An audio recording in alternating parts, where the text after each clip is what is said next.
I see that link. Okay, so click on that, and you should see yourself at the top of the profile. So should I look on it on my phone, or should I look on your on phone? it On your phone, yeah. I see Nancy, Deb, yeah, and then I see us, yeah, right over top of her. All right, well, we see it live. That's where you guys have been broadcasting to the whole audience this entire time. So cool. Okay, so do you want me to go ahead and just send it to my email and just continue on that way if you want? I'll send you guys the newest link of where I'm hanging out, and then yeah, you send us the newest link whenever you want us, and we're there for you. All right, thank you. Take care, guys. Thank you. Appreciate you. Thank you. All right, we're on the new profile. Have fun. So we are live on the next channel. I didn't want to drop the signal in between so that we didn't know where to go. The destination is Brian Shulman's channel. I'm live with Brian. I don't hear anybody though. Where's somebody? Where's somebody? Am I by myself on Brian's profile? Can you guys see me on Brian's profile? Am I getting a yes? Am I getting a hell yes? Brian. So, okay, I just want to make sure y'all can see me on Brian's profile. Hanging out here because I don't see it right now. Okay, where are we live? We are here. Boo. Brian, you got a lot of followers, buddy. All right, so I'm taking full screen. All right. So we are up to hour 4 now. What are we up to by now? We're in the third hour. Oh, I'm getting ahead of myself. So we have another guest in-house joining us. I'm going to take a 1-minute break to go to the restroom. While we do that, Jason, you want to hop on with us for a second? And then we're going to do a quick owl call. Let's do it. Right now, let's check. Brian Shulman, where are we, Brian, he's providing us with the stream. Brian? But yeah, go ahead, take it over. And I'm gonna run to the restroom real quick because I'm still human. Is Brian with us right now? Is Brian with us? Okay, well, we're gonna go right to an owl call then, and then maybe Ish or Danielle will join me. Okay, who should we call on here? We're gonna call Jennifer. Look at Johnny eating right here. It's covering it. Can you get rid of the notes? What's up, Ish? How you doing, man? Everything is going well. Everything is going. Be American. Sure is. All right. We've got okay, Nancy. Ish. Did we pull it off? Oh, there's Nancy. What's up, Nancy? Ah, I thought we were going to Brian. Now we're back to Nancy. What's going on? Well, Brian is finishing a phone call. He'll be on as soon as he's able to. But we wanted to move channels so that we could stay in one place for a long period of time. So we're here now, and this is where people can follow the amazing wisdom and honesty, vulnerability, and people sharing of themselves in the comments, as well as what's coming from these amazing people who are sharing their expertise, wisdom, and experience and helping us grow as humans. Definitely. Nancy, I think your mic is slightly too loud if you want to just... Oh, you got to come closer. You got to come closer. There we go. Now I can hear both of you. Mm-hmm. It's okay, Nancy. We like loud people. We're from New York, right? Yeah. It's the New Yorker in me. I have to remember to whisper. I'll do New York, that. No one's like you're on too much Celsius, too much energy, or Starbucks, of course, in my world. Do that daily. But, I actually don't drink coffee. It's incredible. I get shamed for it all the time. Actually, people are like, you don't drink coffee? No, I don't. I wish I was at that level. I was like that back in the day. I did not drink coffee until I think 27, 28, when I had my first child. I got addicted because Dunkin' Donuts was giving $1 coffees away. And it went from like a coffee here and there, like those fun lattes with foam on top. And then all of a sudden, these $1 coffees came around. I moved to South Florida. And when it's 90 degrees in South Florida, nothing's more refreshing than a nice iced coffee. And I happened to move down here when they were doing this special for $1. I'm like, it's only $1. And then all of a sudden turned into a daily habit. And unfortunately now I'm a crack addict when it comes to coffee. Well, and the Dunkin' cups, the large, they're like, if you've not gone to Dunkin' before and you order a large, just be ready for a trough of whatever it is you're getting. Like I went through the drive-thru and I was like, okay, great, let's get a large. And I was like, oh, okay, it's very generous. Cool. Well, I think we have an owl caller. Hooting on the other side. Who do we got now? Is that Trisha? Is that Trisha? It is. Oh, Well, hey, what's going on, family? What's the dish, Trish? Well, life is good, is all I have to say. It's Friday, so it's my Friday. And I'm just enjoying. I just want to chill and get through it and then start working on the weekend. So, how about all of you? Speaking of getting through it, I still got 22 hours left. And energy is still high, believe it or not. We are putting her raffle in the bin. Trisha, raffle in the Oh my bin gosh. for the win. So, Trisha, tell our audience a little bit about yourself. What do you do? What do you do? Well, first, thanks for the call and reaching out. It's always good to hear from you, Jason, and just the team. And what I do is not who I am. So, what I do is I like I'm a that. film, television, and live events producer, and I work in arts and entertainment and in Hollywood.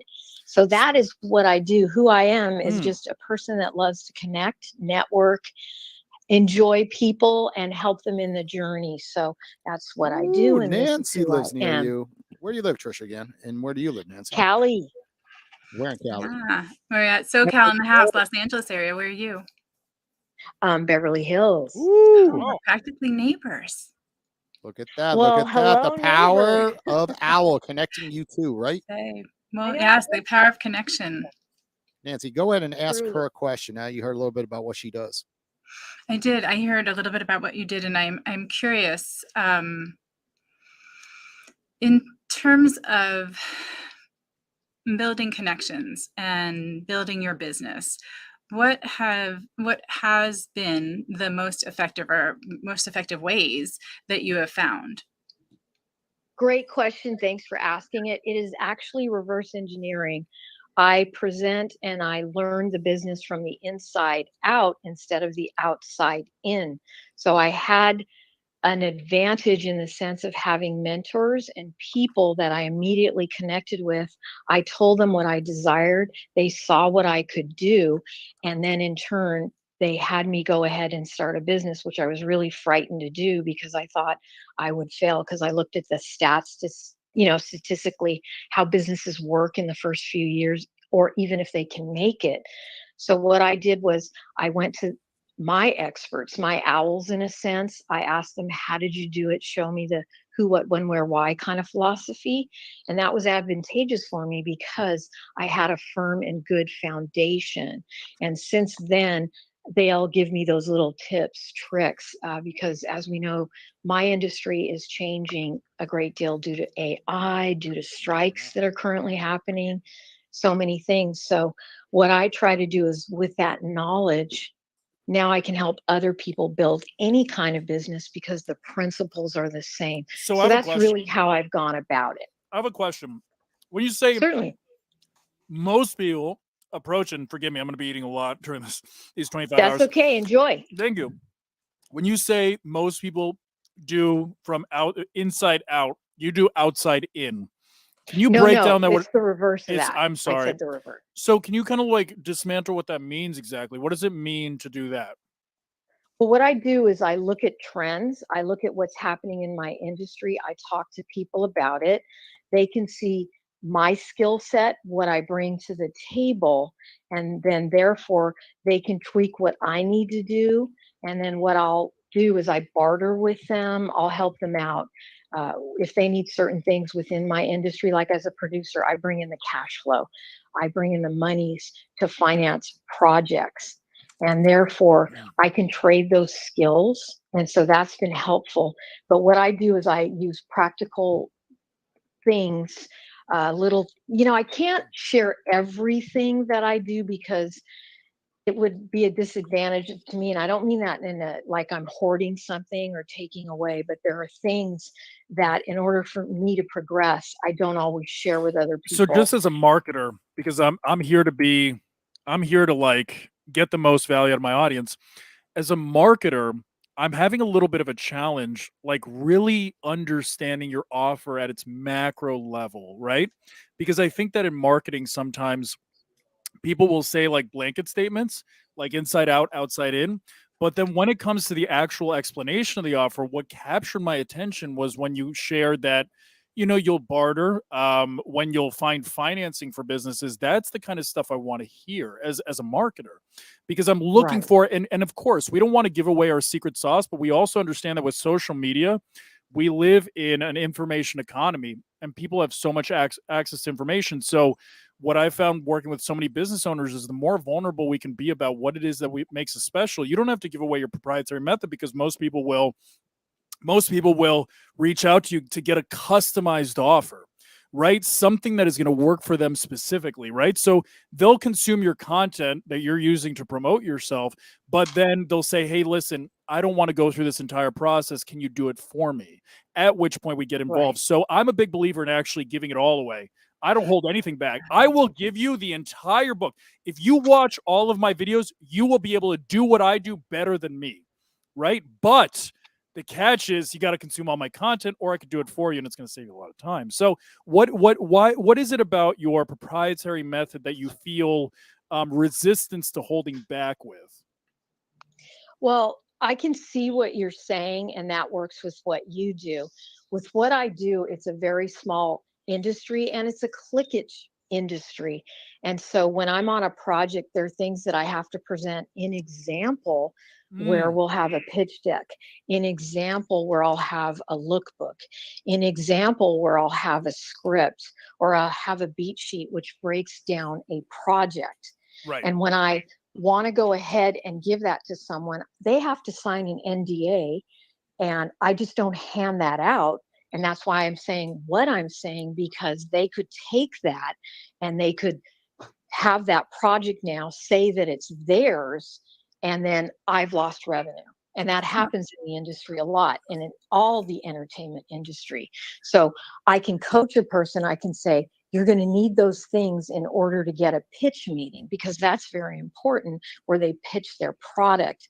But you have to know how to get past the doorkeeper in these industries and things. Right. Because if you don't have a track record, and you can have all this media, you can have the greatest script in the world, but if you can't get it to the right people, it's a nothing. It just doesn't go too far. Right. So that's why I have a method of doing it, and I barter, because part of my networking is, if I gave you a thumbs up, then that means you've got the goods and everything. So I'm always very careful about doing that.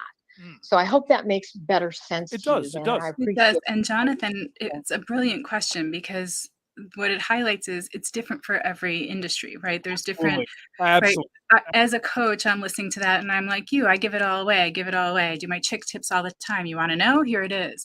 But, it's not the same for every industry. So before we judge, like, oh, she doesn't give her stuff away. Gotta jump in. Yep. Yeah, it's really helpful to understand the dynamics of a different industry that I wasn't aware of. Mm-hmm. Right. And I appreciate the questions and everything. And every day's different. What I learn in my industry is pivot and switch. What I learn in my industry is reputation is everything, and that you can still give away a lot, but you have to be careful of what you're giving away. And you can also devalue yourself in the process too. So I'm very careful with my reputation, who I am and who I work with, that whatever they receive, it's top notch, and it's not like everybody else's, but I have to protect it. So that's kind of how I at least work within the industry. We got 15 seconds left. So Thank you, Trisha, Thank you so guys, much. gals. Loved your responses. Thank you. can you join Thank the you, wrap? Trisha. And you as well. Take care. Be well, everybody. You as Okay, well. okay. We have a guest in our studio. He is the CEO of Tint World. Yes, he is matching our color tones. Is absolutely awesome. Charles Bonfiglio, and he is. What are you up to now? 100 locations? What are you at? Just under 140 right now, and growing. We have about 170 in development, so we have more in development than we even have open right now. We're growing very quickly. Wow. And what do you think has been the key to you being able to open so many locations? What do you think it is? Well, it's been a long grind to get to where we are. So once you get to over 100, you get recognized. You see a successful business model that's predictable, and so when that happens, that's when everybody wants in. Right. No, I can imagine. Now, I want to ask you, because as a marketer, I find it fascinating. There's a lot in a name, and I think that it's like an undervalued part of a business and branding. Did you come up with Tint World? Like, where did that come from? What's the origin story? I did not come up with the name, but when I heard it, I had to have it. You had to have it. Tell me about that. What was it that kind of like inspired you? Well, it's just that there's always something in a name, and so the company started in 1982 by someone else, and over the years they built about 6 stores. And I came down to Florida early on, and I saw that this business was pretty good, and I started to bring my car into Tint World, and I just said, "Wow, this is really good." And I've been in the franchising world in another brand, and then when I was ready to actually create my own franchise, I said, rather than start from scratch, let me call up this guy. I like this brand. I think I could expand upon it. I love the name. Let me take him out to lunch and see if I can make a deal. And I did. I took him out to lunch, and next thing you know, within a month, we had a deal struck where I bought his company, the 6 locations and the brand. And I just converted to a franchise within a year. And I just went off to the races and sold the first few on 2007. And every year after, I didn't want to go too quick. I wanted to go a few a year because I wanted to make sure that I get the brand and the system down right. And when people can invest, they can go in, they can be predictable. I can get them to up and own and profit.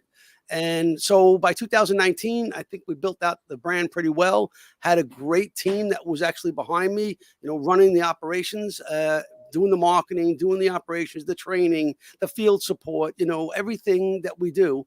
And at that point, it was time to really scale up. And so right about 2020, right before the pandemic, I just started putting the plan together. Who knew? But we got lucky. We got lucky because we were deemed an essential business, and that allowed us to continue to grow during the pandemic. And we got recognized for even that. Sales went up 30% that year instead of getting hurt. So with that, we started to get a lot more people buying in. They wanted to do something. They were losing jobs.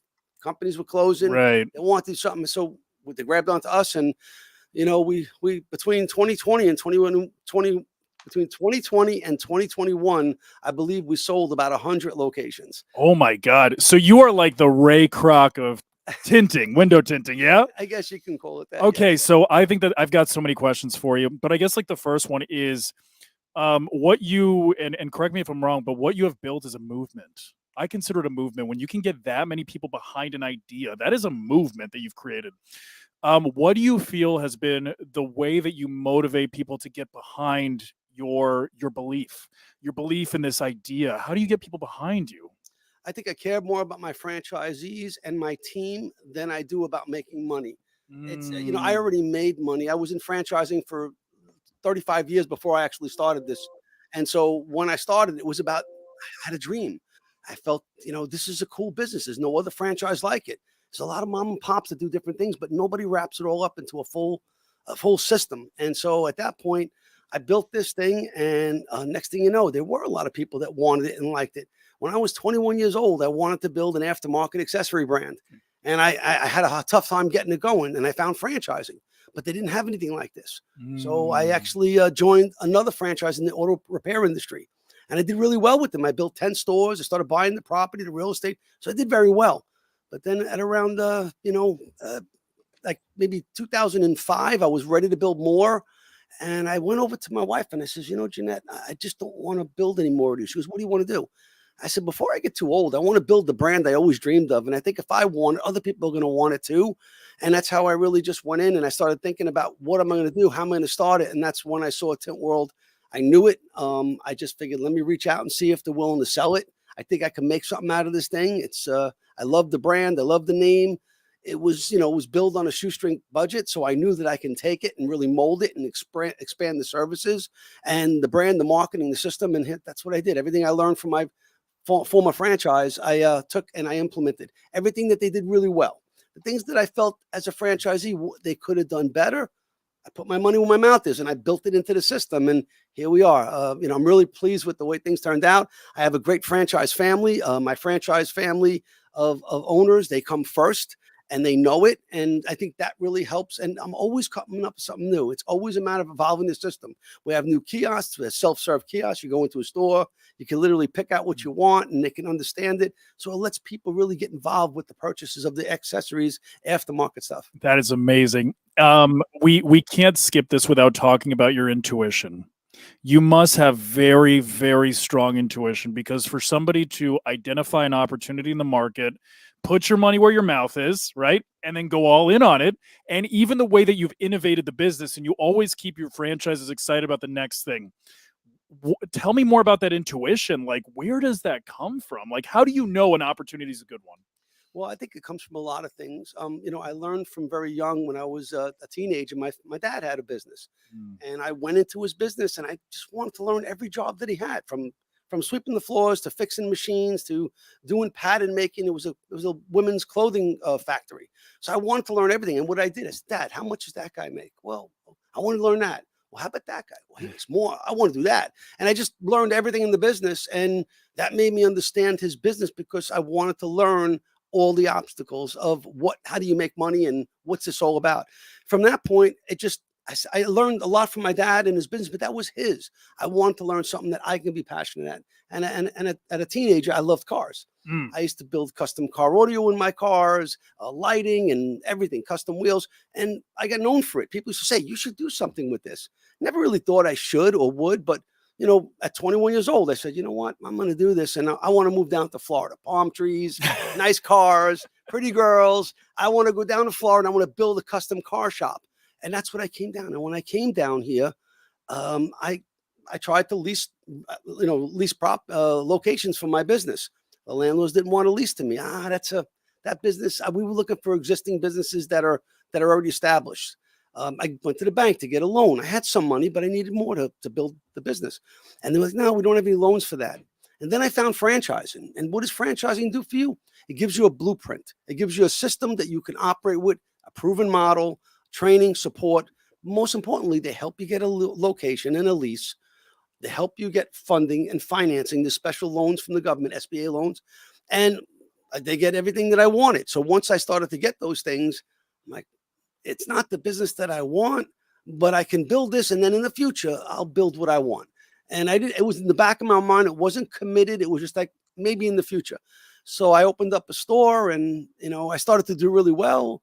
And then I got married to my wife. And after about a year in, I go, hon, we have a townhouse. We got married, went on a honeymoon. I said, I came down here and I want to really get a nice new car. I left New York driving a Corvette. I sold it, took that money to build a business. Came down in Florida. I was driving a 4-year-old Ford EXP. Not too proud of it, but that's what I did to get into business. Right. So I said, it's time. I really want. I says, I want to buy a brand new Corvette. She says to me, Charles, we're doing really well with this one business. You're doing phenomenal, but if you want that, you probably want to open up another one of these. I go, okay. I called up my franchisor. I says, I need another license. And they sold me another license. I opened up the next one. And once you do one, the next one was even quicker. It was like half a year into it. And I told my friend, we're doing just as well in this one as we are the first one. Can I buy the car now? She goes, yeah, go ahead. Yes, you got the car back. And we had a trust fee. Listen, I was sales, marketing, operations. She was the back end office doing all the payroll and all the stuff. She knew when we were able to do it. And that's how we did it. I did it. And one after the other. Every time I wanted something new, I wanted to develop real estate. Now it's like a couple of years after that. I says, Jeanette, I says, we got the first, the second, we're doing really well. I said, we're getting some money. I think I want to buy real estate and build the next building and own the property. I think that's the way to go. And she says, Charles, we're doing really well. First sounds like the same story every time. We're doing really well. But I think that if you want that, you might want another one of these. And I'm like, okay. I called my franchise. I want another license. I'd build another license, another revenue stream. And that's what it was all about, building multiple revenue streams. This was for the family. This one was for the cars and the travel and the fun stuff. And this one was for my investments. And I felt really good about it because I wasn't tapping into anything that was ours to run the family. And so that's how we did it. And I went all the way through. I wound up building about 10 franchises, owning a bunch of properties. I started selling off the ones that I didn't own the property to, just to take more money to buy more properties. And then about 2001, I opened my biggest store, which was about 18 service bays and 10,000 square feet. It was by far the biggest one in my franchise. And I was breaking records. It was the first franchisee to do over $1 million in the first year. I was the first franchisee to do over $2 million. And with that, I just started getting momentum. Again, in life, you got to have momentum. You got to stick to what you're doing. You got to build the most of it. And when I was ready, where I didn't feel there was much room to grow, I could just do another one and be number one. How many times?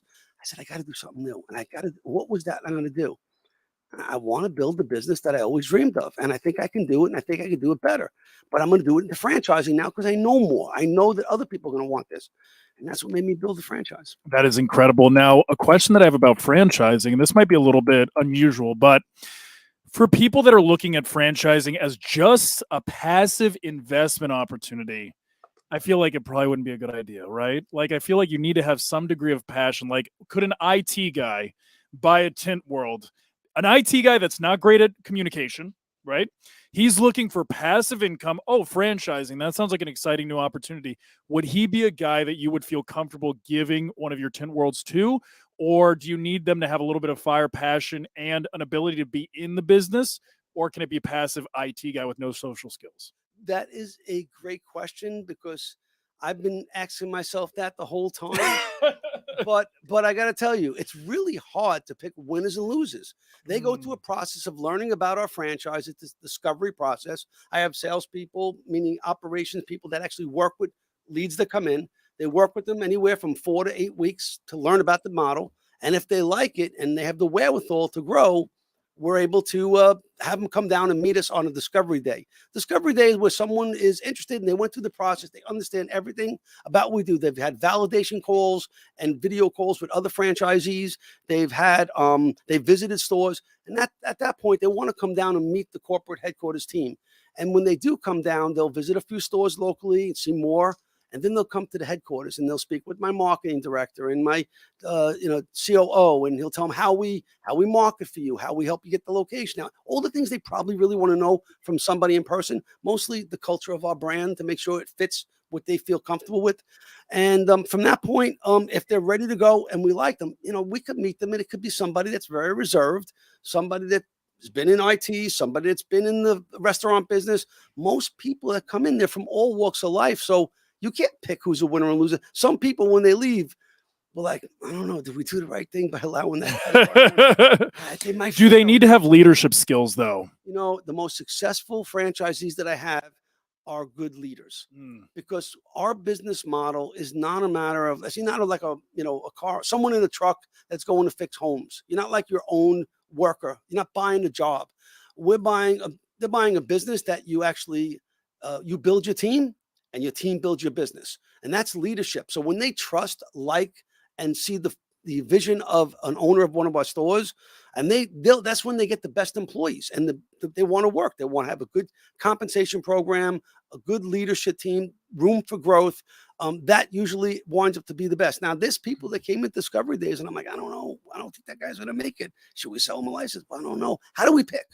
And there's people that I didn't think were going to make it, and they're out of the park doing $1 million in sales in 1 or 2 years. I'm like, oh my God, thank God I don't pick winners and losers. Right. And some of the people you think, oh, this is going to be great. These two brothers, they're great. They're going to come in and they're going to be like top guys. And they come in and they fall. Oh, They fall. How do they fall? They're just not great operators. And don't get me wrong, we don't have a lot of like losers. I mean, we don't close stores.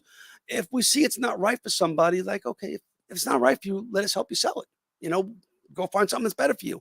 But we really put all our time, energy, passion into helping them for 1-2 years. But if we see it's just not for them, and there's very few, I mean, like 2%, will help them get out. Where unlike other franchisees, that's only about getting them in.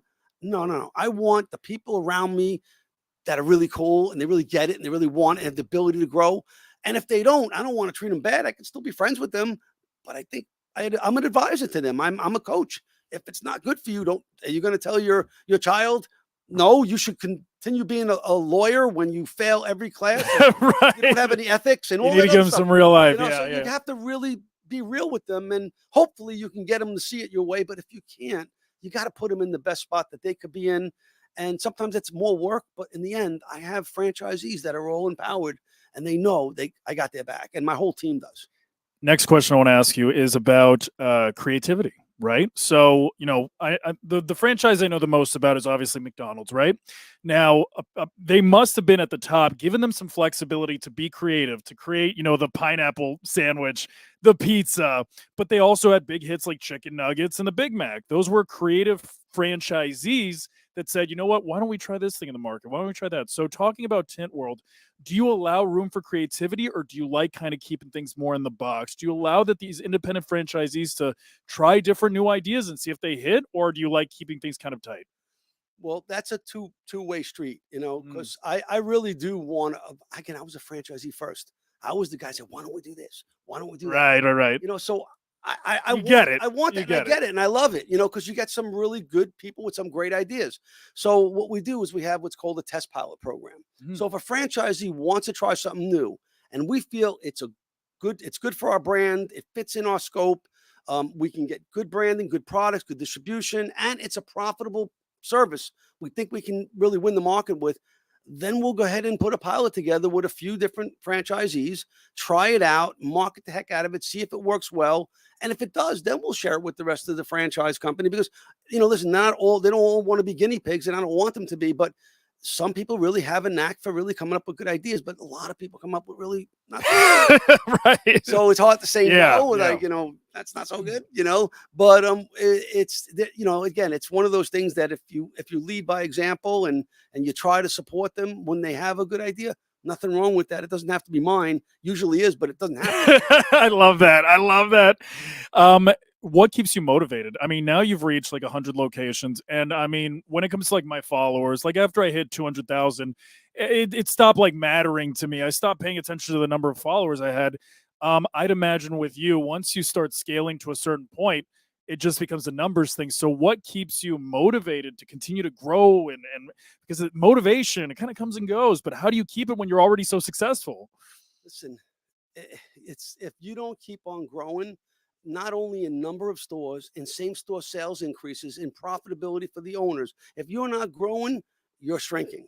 And how do you grow? You can't do the same thing all the time. You have to evolve. So I'm always thinking way ahead. I'm always thinking ahead on all kinds of things. And I belong to a lot of organizations, and by being part of these associations, I can learn what's coming up, what's coming down the pike as a leader. So I already know what's coming down 2, 3, 4, 5 years. Now, those things don't materialize. They could shift, but I'm already preparing for those things. So I want to already be able to be ahead of the game by doing my research ahead of time and building things and systems and trying them out, 18 months to 2 years before they actually happen. If you go too far out, 5 years out, it might not hit the target because things change. But 18 months to 2 years out, if you're ahead of the game by that much and you start trying things, you're way ahead and you lock it down. And it's really just something that I've lived with my whole life. I've always been a pioneer in different areas. What about if we do this? What about if we do it that way? I wonder if customers would try this. And that's really what it's all about. And again, to me, my mind is, as a franchisee first, it's like every single quarter, it's my job to deliver something new, something exciting, something that they know about, something that they always expect. Like, who wants to be with a boring person? You Right, want somebody to right. come out with something new, and they want to feel like they're evolving. So my job is, I have an IT team. I'm tasking them with stuff on the website, orders, online ordering, delivered to store. I have kiosk models that we're building in the store so people can self-order. I have Tint's robots we're working on Oh for the my future. gosh. So there's a lot of cool things that we're doing always. Some things are in the near future, some things are far into it. But by keeping my team busy, not to mention all my staff in my headquarters, they love the ideas. They love what we're doing. You come into my place at any one given time in my office, there's all kinds of like testings. What's that over there? Well, we're working on something. There's always something. But again, I always want to deliver. And to deliver, you have to think ahead and try different things. And at this point in my life, I put my money where my mouth is. I know what I want to do. I'm going to dabble and go into it and figure it out. And once I get it locked in at our annual franchise convention, I bring it up on stage. This is the new thing. You are such a character. Have you done commercials or social media content or anything like that before? Not professionally. I just do it because I love doing it. I love sharing the work of my franchise. You are such a character. We need to get you more videos. You're a character, man. What part of New York are you from? What makes you think I'm from New York? Well, I lived in Long Island for 7 years, so I was in Long Island, and you got that New York flavor. I know. Yeah, I was born in Brooklyn. At 2 years old, my parents moved to Long Island. I went down to Farmingdale, Long Island. What part? Okay. I was in Islip. Oh, Islip, right there. Yeah. Yeah, and so after I was about 8 years old, my parents moved back to Brooklyn. And so that's when I grew up in Brooklyn up until I was 21 years old. So right in the middle of Bensonhurst. I grew up and, the best pizza, best, hanging out with friends on the corner in the schoolyard, all the stuff. What's the key to good pizza? I hear it's the New York water. That's what they say. It's the water. I don't know. It's the pipes. There's a couple of pizzerias. There's L&B. There's, there's Spumoni Gardens. There's, there's a few really good pizzas. And I wonder, why didn't they franchise that? One day I'm gonna have to go back there and just franchise. I have to tell you. Maybe that's the next chapter of your career. Yeah. Oh, that's exciting. So, is there any nuggets of wisdom that you could leave the audience with when it comes to? Because I feel like if there's anything that I got from this conversation is constant innovation. Constant innovation. What are some of the tangible ways that you're always looking to grow and evolve? Like, how can some people embody that? What can they do? So the first thing is stay away from the shiny objects. There's so much out here right now, and they just jump all over. So I even have franchisees who have done that in the past. They're so excited. They love this franchise. They open up, they start really getting their thing. A year or so goes by and they're like, oh, I want to do that. And then they drops and they want to do this and they want to do that. You got to stay focused. I mean, it's nice to admire other people for doing other things, but you got to stay in your lane. You can do other things, but you got to keep your priorities straight. Focus on what your goals are and see it through. Even if it doesn't look like it's panning out right, just stay the course. You could look at other things, but minimize the amount of time you're putting into that and focus on what you're really good at. If you focus at what you're really good at and you stick to something, eventually it's going to pan out for you. I wanted to have a car, audio, and accessory business. And I didn't get that when I wanted. I couldn't get it. It didn't work out for me. But I found something that was in the automotive industry that would give me knowledge. It would give me a roadmap. I would be able to build it. And I went as far as I can go with that brand. I built everything I could. And at that point, it wasn't a money thing. I already had the money. I already had the real estate. As I sold my stores, I had money coming in from the paid off real estate. So I was good. I didn't have to do anything else. I just wanted to live my passion. I tell you, that's another big thing. Chase the passion, not the money. If you chase the passion, you'll get good at what you do and the money will come. If you're always chasing the money, you're never going to really be good at anything because you're just going after money. And it's hard to say for someone that doesn't have it, but I didn't have it and I didn't chase the money. I always use that as a scorecard. Oh, I'm doing better. Look, okay, that's good. I don't even count the money. It's just like, okay, that's good. That's there. It's a matter of getting better at your craft. How do you expand? Always think about the multiple, revenue streams that you can create and the value you can create for others. The more people you help in life, the more wealthy you will be. I love it. What a great way to end. Well, thank you so much. I appreciate your time so much. And it's you're one of my favorites so far just because you're not a social media guy, but you have all of the elements of a great marketer and like those Ray Krocs. It's just like they're so passionate. They have so much energy and they're just constantly looking for opportunities to grow. So if people want to reach you, how can they do so? Well, you can follow me on LinkedIn. Everybody loves my crazy stuff. So what you get now is what you get there. But a lot of what I post is, my franchisees and different things are happening in my company. You could also go to tintworld.com. If you're a customer, we have a bunch of things to offer, everything for your car. We're doing home window tinting and commercial window tinting as well from a truck. And then we have tintworldfranchise.com, which you can get there from tintworld.com. And if you want to know more about the franchise opportunity, you can download the franchise kit, take a look. There's no pressure. We're just friends. Become a customer, become an owner, either way. But I really love franchising. So even if my brand is not right for you, find the right brand for you. People spend so much money on college not knowing what they want to do. That money you can put in owning a franchise and make money. Look at that. An unconventional way of making money, guys. And dude, don't get me started on that one. That's going to be for episode 2 because I got some feelings about that. All right, guys. Well, there you go. That's how to follow him. Thank you so much for joining us. Thanks for having me. All right. Pleasure. We are good. Oh, we're going to do a giveaway. Here we go. What is the giveaway? No, it's coming from Charles. Every guest is giving something away because the final hour, 11 to 12 on Saturday, we're going to spin this wheel. And we're putting every guest who's giving away something, like a free mentorship session with them in person if they live in Florida, or of course on Zoom if they don't. And everyone gets a giveaway. What is your giveaway? What is it? Well, you are the one. Let me see. How about a free tint job on your car? Oh my God! How do I get that? I have a brand new car. Oh my God! Will you put a wrap on a car by chance? Wait. I happen to be. I'm winning this one. I happen to have gotten a new Genesis this weekend, and it could use an owl wrap. So oh, this guy. Co-brand. He could be the featured sponsor of the Owl Podcast with Tint World. We can throw Tint World and Owl on my car. But we are going with a free tint job. Okay, it's going in free tint job. Look at that, guys. Oh my gosh. World. Well, he is in almost every state, so this is actually plays out pretty well. That actually, look at that. All right, well, Central free tints. We have about Ooh. 140 stores currently right now in about 35 states, and about 170 in development that will be coming coming soon. my gosh. Machine. There's going to be a window tint. I mean, there's going to be a Tint World and a Subway and on every corner, guys. Can't wait to see. Charles on Owl. You know, it's not rocket science over here. Click him to go live. He's not live often because no one's clicking him to go live. But he loves, giving knowledge out, right? He comes to a lot of our past events. He walks around the crowd. Everyone picks his brain, and he wants to see, the next generation really grow. Right? He's got a lot of interns over at Tint World. He's got a lot of next generation leaders, right? Absolutely, we're building teams and teams. We have some great people in every department we have. Oh Cool. my God, love it. Well, before he leaves, we gotta get someone on an owl. Let's It's only get an 2:40. owl Our call. next guest isn't coming until 3:00, so Charles got to be part of the owl call. All right, let's do it. Let's do it. Let's do it. All right, take over, my friend. Who do we got? And let's ask him some questions. Okay. Let's see.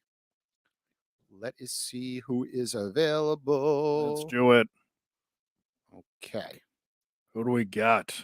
Oh, we're gonna call New Yorker. New gotta Yorker. There call we New Let's go go. New Yorkers. This guy does mergers and acquisitions in New York. Runs a big networking group as well. I think he's president of something big in New York. Murders and acquisitions. Let's hear from them. Some big organization. I hear from them every day. I know that's why I wanted to get a New Yorker on here. Okay, let's hope he picks up. Okay, let's keep. And I loaded you with more money. You ran out after calling Dominic. We called something for $60, or you had $5 left. You didn't even know. You couldn't even call anyone. They're making me go broke over here. We could flip it around. You could go live and make people call you. Yeah, I think we should start doing that. Like, let's. I know that in the end, I'm probably gonna break even, but maybe we should flip it We're gonna around. start making some money. We're giving money out, calling people all the time. You know what? That's what this is all about. This is like it's like a telethon, except we're reverse. Well, unfortunately, that New Yorker lost his chance. Oh, one of the cardinal sins. Listen, guys, if you are live on Owl and you do not answer, I'm going to your house and spanking you. You cannot be doing that. If you are live, you better be answering. That is the rule. It's one of the Owl 10 Commandments. All right, so who's going to be Plan B? Plan B. I know the missed call volume, so I always go after Plan B. Is always someone that, of course, picks up 100% of the time. So we're calling that individual. I need to have one of My my gut is right. ex-wives sign up for Owl, and we'll take a call with her. Guaranteed to answer. Okay, I think we got someone. We got somebody. We got someone. Deontay Bolden. Welcome to the Owl Podcast. How you doing? Good. How you doing? Not bad, not bad. You're here in the studio with myself, Jason Hill, Jonathan Palmer, and Charles Bonfiglio over at Tint World. I'm sure, is there Tint Worlds in Atlanta? Yeah, we have one here. Oh, yeah, they do. It's like So, five. Deontay, tell them a little bit about who you are. You're live on LinkedIn with hundreds of people in the audience, of course. So, go ahead. Deontay, what do you do? Give it to us in Yes, 2 sentences. Yes, I'm Deontay Bolden, CEO of Deontay Bolden Productions, and I'm all about creating stories to inspire others and teaching others how to turn their stories into scripts as well. So what does that mean specifically? Because I'm a marketing guy. When we say creating stories to inspire others, I'm looking for what is that specific offer? Like, what does that actually mean? Are you helping people write kids' books? Are you helping them write scripts to make a movie? Like, what are we talking about here? Yes, so it's a script format. I'm really passionate about helping people to turn their stories, their life stories and experiences into scripts. A lot of people are afraid to share their stories or don't know how to go about it. So I work with a lot of authors and writers on, creating amazing dynamic characters and putting their stories and turning their stories into script writing format. I assist you from the outlining process to the finalization of actually filming the production as well. So the gentleman that I was joining, he's the CEO of Tint World over here. He's a big innovator. Now, the question that I have for you is, with the rise of AI and platforms like ChatGPT, what are you doing to ensure that you can still provide a unique service that you don't have to worry about losing your business to AI? Because I mean, just like being honest, I feel like, man, if I could just plug this into ChatGPT, I could probably get it done faster. So what are you doing to kind of make yourself resistant to the rise of AI? Really just creating my own experience. I feel like every person themselves, I was talking to a friend of mine, it's what you bring, the assistance, to your clients, the experience for your clients. For me, all of my clients enjoy coming to me because I really help them to see past all of the fears of sharing one story. For me, I also help a lot of my clients to see that they have more than one script inside of them. Some people try to put it all That's in one good. script, That's good. but I actually assist them through the process of saying, you got like 10 scripts right here. We can break it down. So that's the experience I provide for my clients. Got it. You want to jump in as an innovator? Is there some advice that you could give to him to maybe expanding on this idea? You're asking me? So Yeah. me, I mean, it's all about telling the backstory, because you can tell somebody what you're doing today, but if they know how you got there and what you went through to get there, I think it really helps. And it actually stitches everything together to make them feel that they can relate to you and that they can get there too. I love that. Your hero's journey, your origin story, especially when it comes to, because like, at least for myself, the way that I was able to develop a business around what I offer, and I teach business owners how to make videos for social media. I had to go through the struggle myself. Let me ask you a question. Like, if you had two options, let's say that you want to start going to the gym and you want a personal trainer. You got two options. You have the Olympic level athlete that has always had 3% body fat, has always been in great shape, and has always had the genetics to be a great performer. They may have a hell of a work ethic because you don't end up on the Olympic stage without it, right? Or would you rather be trained by that person or the individual that 5 years ago they lost 500 pounds? They don't have the genetics, they don't have the god-given talent, but they've been able to identify a way to keep the 500 pounds off for years. I'd rather have that trainer than the Olympic level athlete, because I want to feel like it's somebody that has experienced something even worse than I have and was able to transcend the challenge. And I feel like businesses that are built around people going through the struggle themselves and conquering it and then being able to live to tell the tale and then have a solution to it, I just find that really useful in business.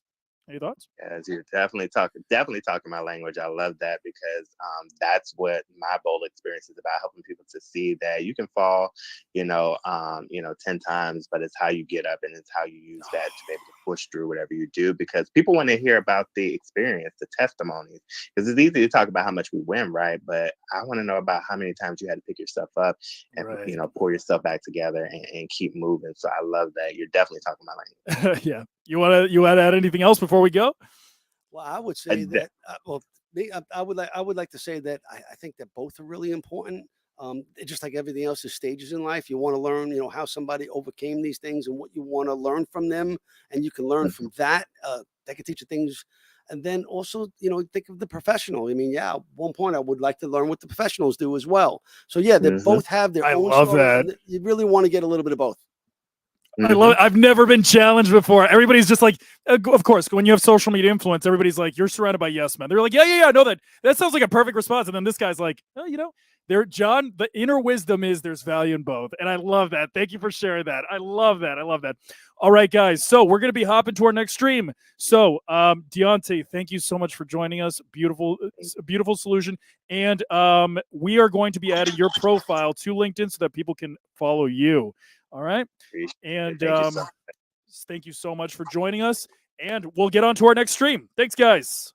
Hang on. Absolutely. Hang tight. All right. We're going to be switching. Good. Thank you so much. Yeah. That was great, dude. That was great. All right. We're switching, guys. So we're still going to be streaming live. No, yeah. We're still going. I got you on. I'm not dropping you. You guys do what you need to do. Still here. I'm still here. Great conversations. There's so much wisdom being dropped. The idea of empowering people by helping them realize how important and inspirational their stories are, how many times you get down. My thing is, people ask me all the time, when they start with me as a coach, how many times do I have to do this? How many times do I have to get up? And, the answer is as many times as it takes. That's the reality. Yes. Because you're going to stand up and guess what? You're going to get knocked down again. Because if you're out there really living life and being human, that's the way it goes. and you got to keep picking yourself up. And as you've done, as I've done, and so many people here have done, share the ugly, snotty, and sexy parts of the journey. That's what inspires people, not seeing you at the end of it. Seeing you at the end of it, I know for me, I share my story about having been sexually abused until I was 15, anorexia, major depressive episodes, all, everything that came with it. And at 20 years old, thinking I was broken beyond repair and that I was never going to get past it, right? So I had to pick myself, something in me, thank goodness, said, I'm not giving him another minute of my life. And I picked myself up and I was like, oh, great, I did this. Mental wellness to me at that point was like, I achieved it. It's on the wall. There's my plaque. I'm good to go. As opposed to, okay, you've got to maintain it. And you've got to maintain, the chick with the tool belt is my thing, because you have to gather the tools so that when you end up there again, A, you can help yourself out, and B, you can pass the wisdom of the experience on to others.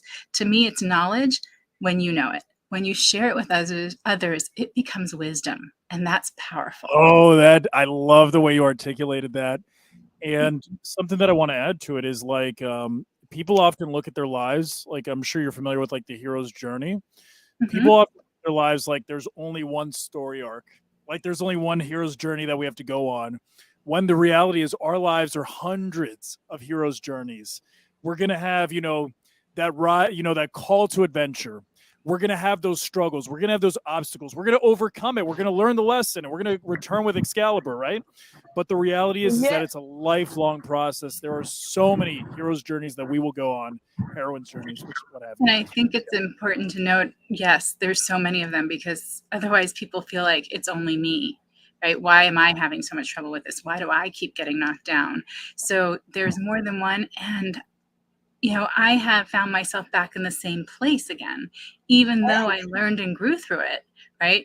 It's sort of, I'm back here again. There's something more that I need to learn, or some more wisdom that I need to gain so that I can help others. So when you find yourself in those places, what I recommend and what I do for myself is I look at it as an opportunity to use the skills I've gained and show myself I can.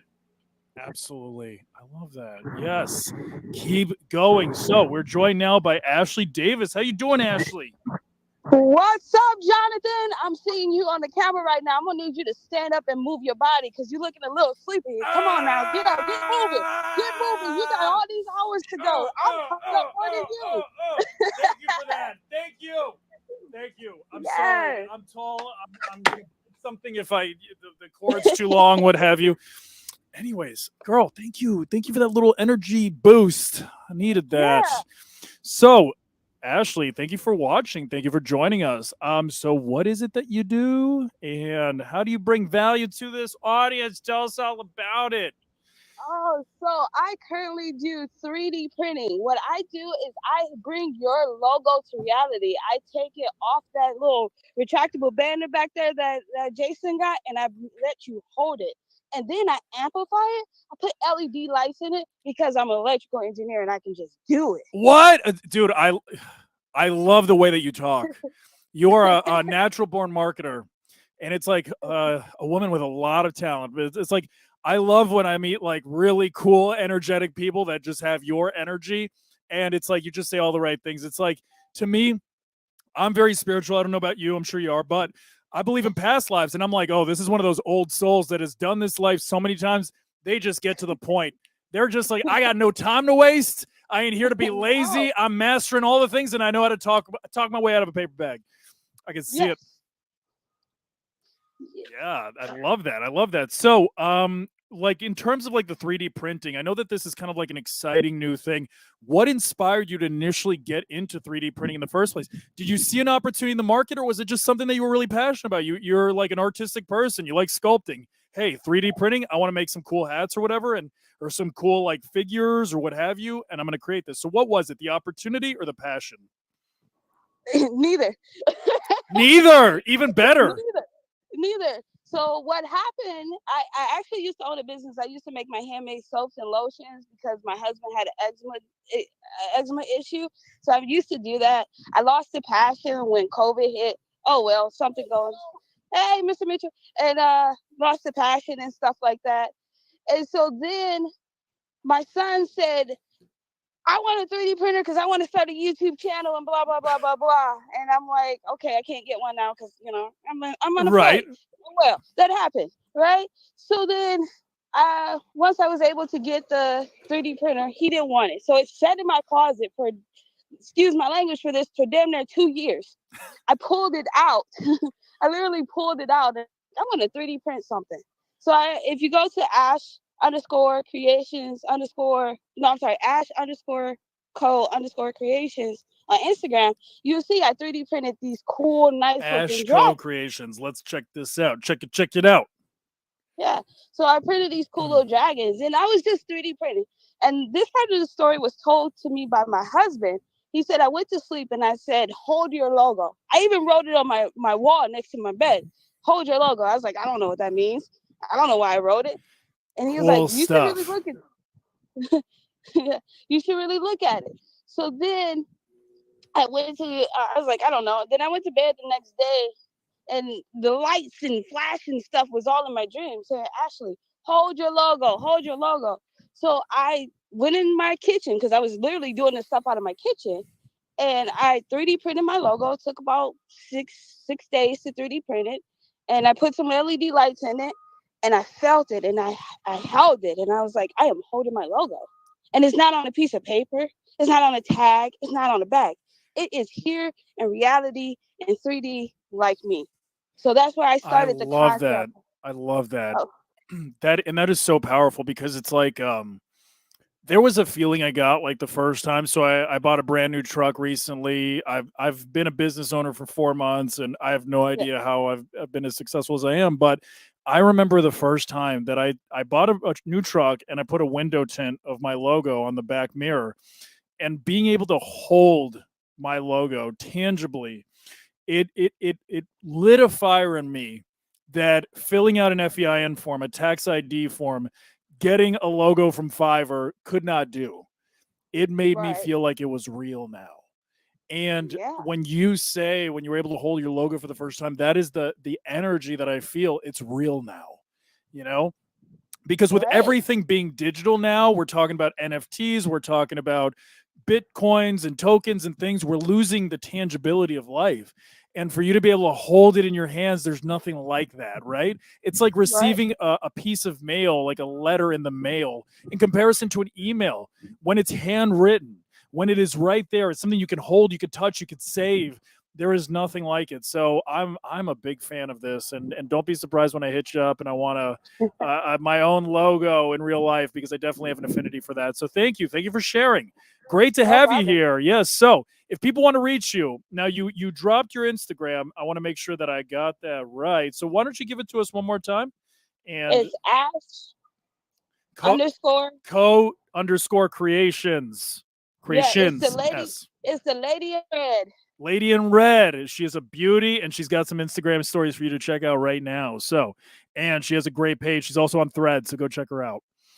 Awesome. Well, it was a pleasure to have you, and we will go back to the stream. So make sure to keep watching. We're going to be having a good time. We'll have you come back soon. All right. All right. Thank you. All right. Appreciate you. Take care. Talk to you later. Ashley is an igniter. Like her energy, like she's an igniter. Like that's what I needed. Ooh, and like I'm passionate about her passion now. And I'm like, okay, I want to put more of that energy into what I love. It's such a beautiful gift that she has. Wow. Thank you, Ashley. Love that. Yes. All right. So we are keeping rocking and rolling. Now we're at 3:00 on the dot. So we're going to be getting started in a second. I'm going to take a quick minute. We'll keep going. And yeah. All right. We're going to be going live here. Ooh, we got an exciting little setup coming on right now. So while we're here, I'm just checking in on everybody. How are you guys doing in the comments? Do we have any comments, any questions? I can't believe we don't have more questions. Are people asking things in the comments? I've been putting the comments up just so much. Go ask me some questions, some marketing questions. That's actually, I'm not just here to be entertainment. I'm actually a digital marketer, and I've had a little bit of success on LinkedIn, apparently. So if you guys have some questions pertaining to LinkedIn, ask away. Or OWL questions. Or OWL questions. They could be LinkedIn questions, OWL questions. This could be anything pertaining to marketing. If you're having a challenge uncovering what your offer is, how to scale your offer, how to monetize your offer. There's so many potential questions that come when it comes to creating a business. So, what are your questions, guys? What do you want to know about? While we're waiting for questions, do you want to throw some best practices for OWL up there? I know we talked about this before, like when you go live. Your When you go no-no, live. remember? When Jonathan first got on OWL, he was like, I think I have a stalker. Like this person keeps trying to contact me. And I'm like, well, that's because you're live, Jonathan. So just a tip to all you guys out there using OWL, when you go live, that means you are open and available to chat. Wait a second. We can't just get away from that subject. We got to go back for a second. Okay. Guys, please do not do this, right? Especially when you're talking to an influencer that has PTSD. People have sent me their hair. People have asked me for my dirty socks. People have sent me toenails. It's been some crazy things. People know where I live. Toenails? Okay? Toenails. Toenails. People know where I live. All right. So this is what you do not want to do. If you send somebody a message on LinkedIn, do not go to Instagram and send them the same message, and then proceed to go to OWL and send them a message.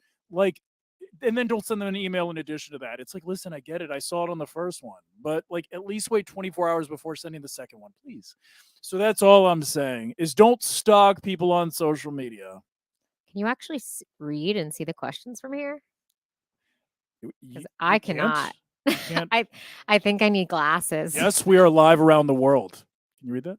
No, not even close. Are you for that? I mean, I am supposed to wear glasses. I just never wear them. Oh, you bored. I was like, oh, my vision's not that bad. I guess it is. Yeah, I can't read that at all. That's okay. Wow. Best practices. Okay, so yeah, mistake that I made is that I went live and then I didn't answer calls while I was live. If you say that you're going live, you got to answer, guys. That's the whole point. And make sure that you're losing money and credibility. Make sure that your notifications are turned on. So when you download the OWL app, go to your settings, because that way, if someone is trying to call you, you will be able to make that money, earn that money. You won't miss the calls.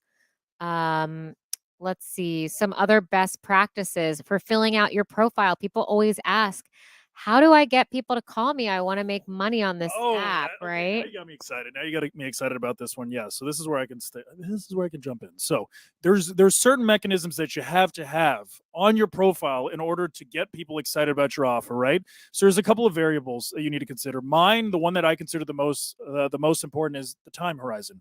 How long is it going to take for somebody to be successful when it comes to your offer? So for example, like the way that I would frame my offer is I help business owners create digital content or videos on social media without breaking the bank or without spending hours and hours filming, right? So what did I do?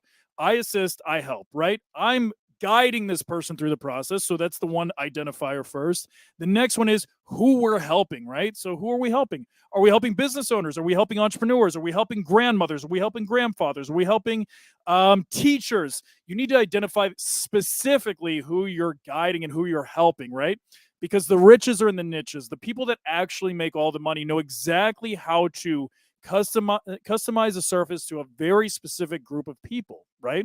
And then once you have that, what is the vehicle? What's the offer? What is the thing that you're helping people do, right? So that's your industry, what you're specializing in. And then from there, time horizon. How quickly can you deliver it? How easy can you make it for people?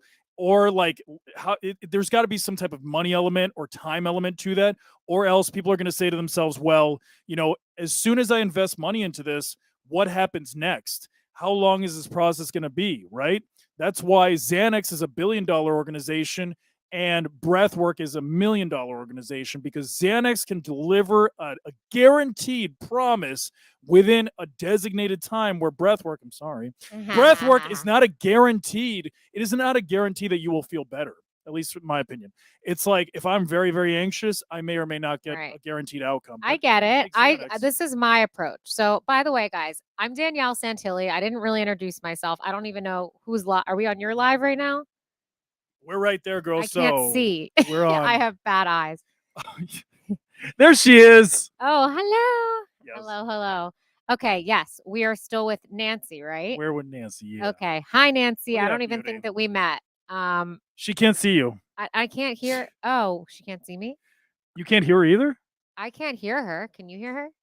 You need to get your Hang ears. on, hang on. Oh, now I can. I was just about No, to not my eyes and my ears. Oh my gosh. Not That is that that's bad. No. life in your late Hey, 20s. so nice to meet you. We are actually on Brian Schulman's channel. If you missed the hour prior, you can go jump on my channel to catch all the wisdom that came up there for everyone watching. But we will be here for the next 2 hours, I believe, right? Yes. Hopefully as I- long as possible. Yeah, we can listen as long as every event will go for up to 4 hours. So if we have to figure For out everyone something from there, we listening, will. Go to Brian's channel. So we were talking about, I was just saying that, so I am a singer-songwriter, I'm a meditation teacher and a voice teacher, and I also work at OWL. And I always like to do the natural approach first. However, if I do, sometimes it works and it's not always 100% accurate, consistent. So if I do the breath work and I'm like, this headache's still there, then of course I'm going to go to my trusty Advil or whatever. But back to the bio for OWL. Another tip, which I don't think you mentioned, is just putting your experience in terms of not just what you do, but credentials, detailed credentials, any awards that you've gotten, right? So if you're the #1 hypnotherapist in your city, put that down. Like, I have 20 years of experience in my industry. I write that down. I received a scholarship to my university for singing. I put those things down that show that I'm actually legitimate and not just, pulling this out of my ass. So Do you know why I don't include that?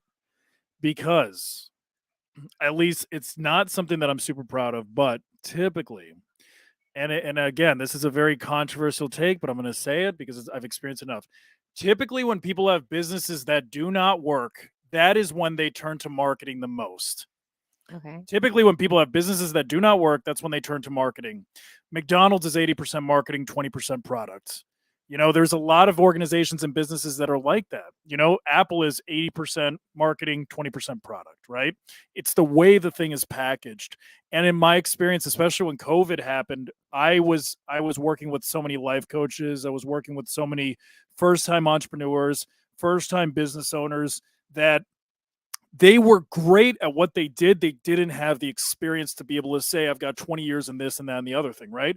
Very few people have 20 years of experience at anything, right? Right. So, oftentimes my responsibility as a marketer is to make the offer so sensational and so insatiable that despite lack of experience, you can still sell like somebody that has way more experience than you do, right? So I've kind of like gotten into that realm, but I absolutely agree with you.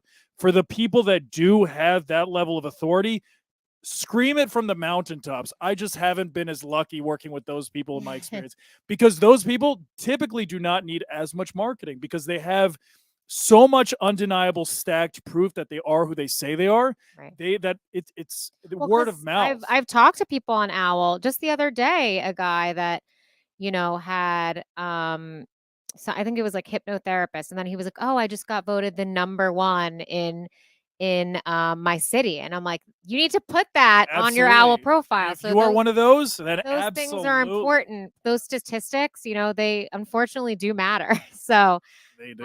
anyways, but Look I'm who it gonna- is! Yeah. Ah, it's Wendy! I snuck in. Yes, I'm Wendy. gonna pop out as Wendy. Wendy is so interesting. You don't need me in here. She's gonna just We talk always your bring ear off. Danielle. She's the go-to. She's the go-to. But for real, I'm gonna eat lunch, guys. Haven't done that yet. Let me step out for 1 minute. Yeah, you you take step over. out. Yeah, do a little intro, and I will be right back. I just need 30 seconds. Thanks, guys. Yeah. Whoop, here. I'm on We make it all happen. And over here on Instagram, hello to everybody on Instagram. We're coming at you from all the social media platforms. Instagram friends. Okay, here. I'll pop over here just while Jonathan is gone. I guess we're gonna call someone on OWL then, before Wendy introduces herself. And then once Jonathan gets back, we'll go from there. Okay. Yeah. I'm ready. We're calling.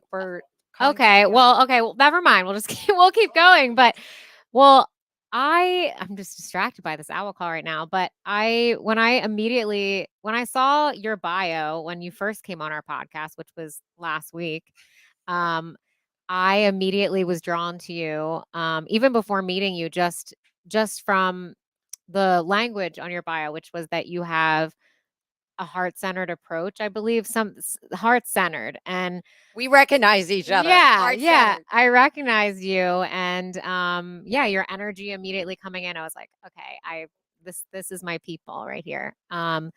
So people have probably read your bio watching this. You're an accomplished author. You've done so many wellness retreats, experiences, and you started off not doing that and then shifting, which is similar to me. I didn't do it for as many years as you, but started off, in the corporate world and was like, no, thank you. I see something more out there I'm passionate about. You started off not doing that and then shifting, which is what's similar to me. I little, didn't do it we for got a years little as you, back but feedback. feedback. Oh, okay. Is Well, that better? we have someone on the line, Tanya Davis. Hello, how are you? Good. I know Tanya, but for those of us, do you want to say hi? We have Hi, Wendy here. Tanya.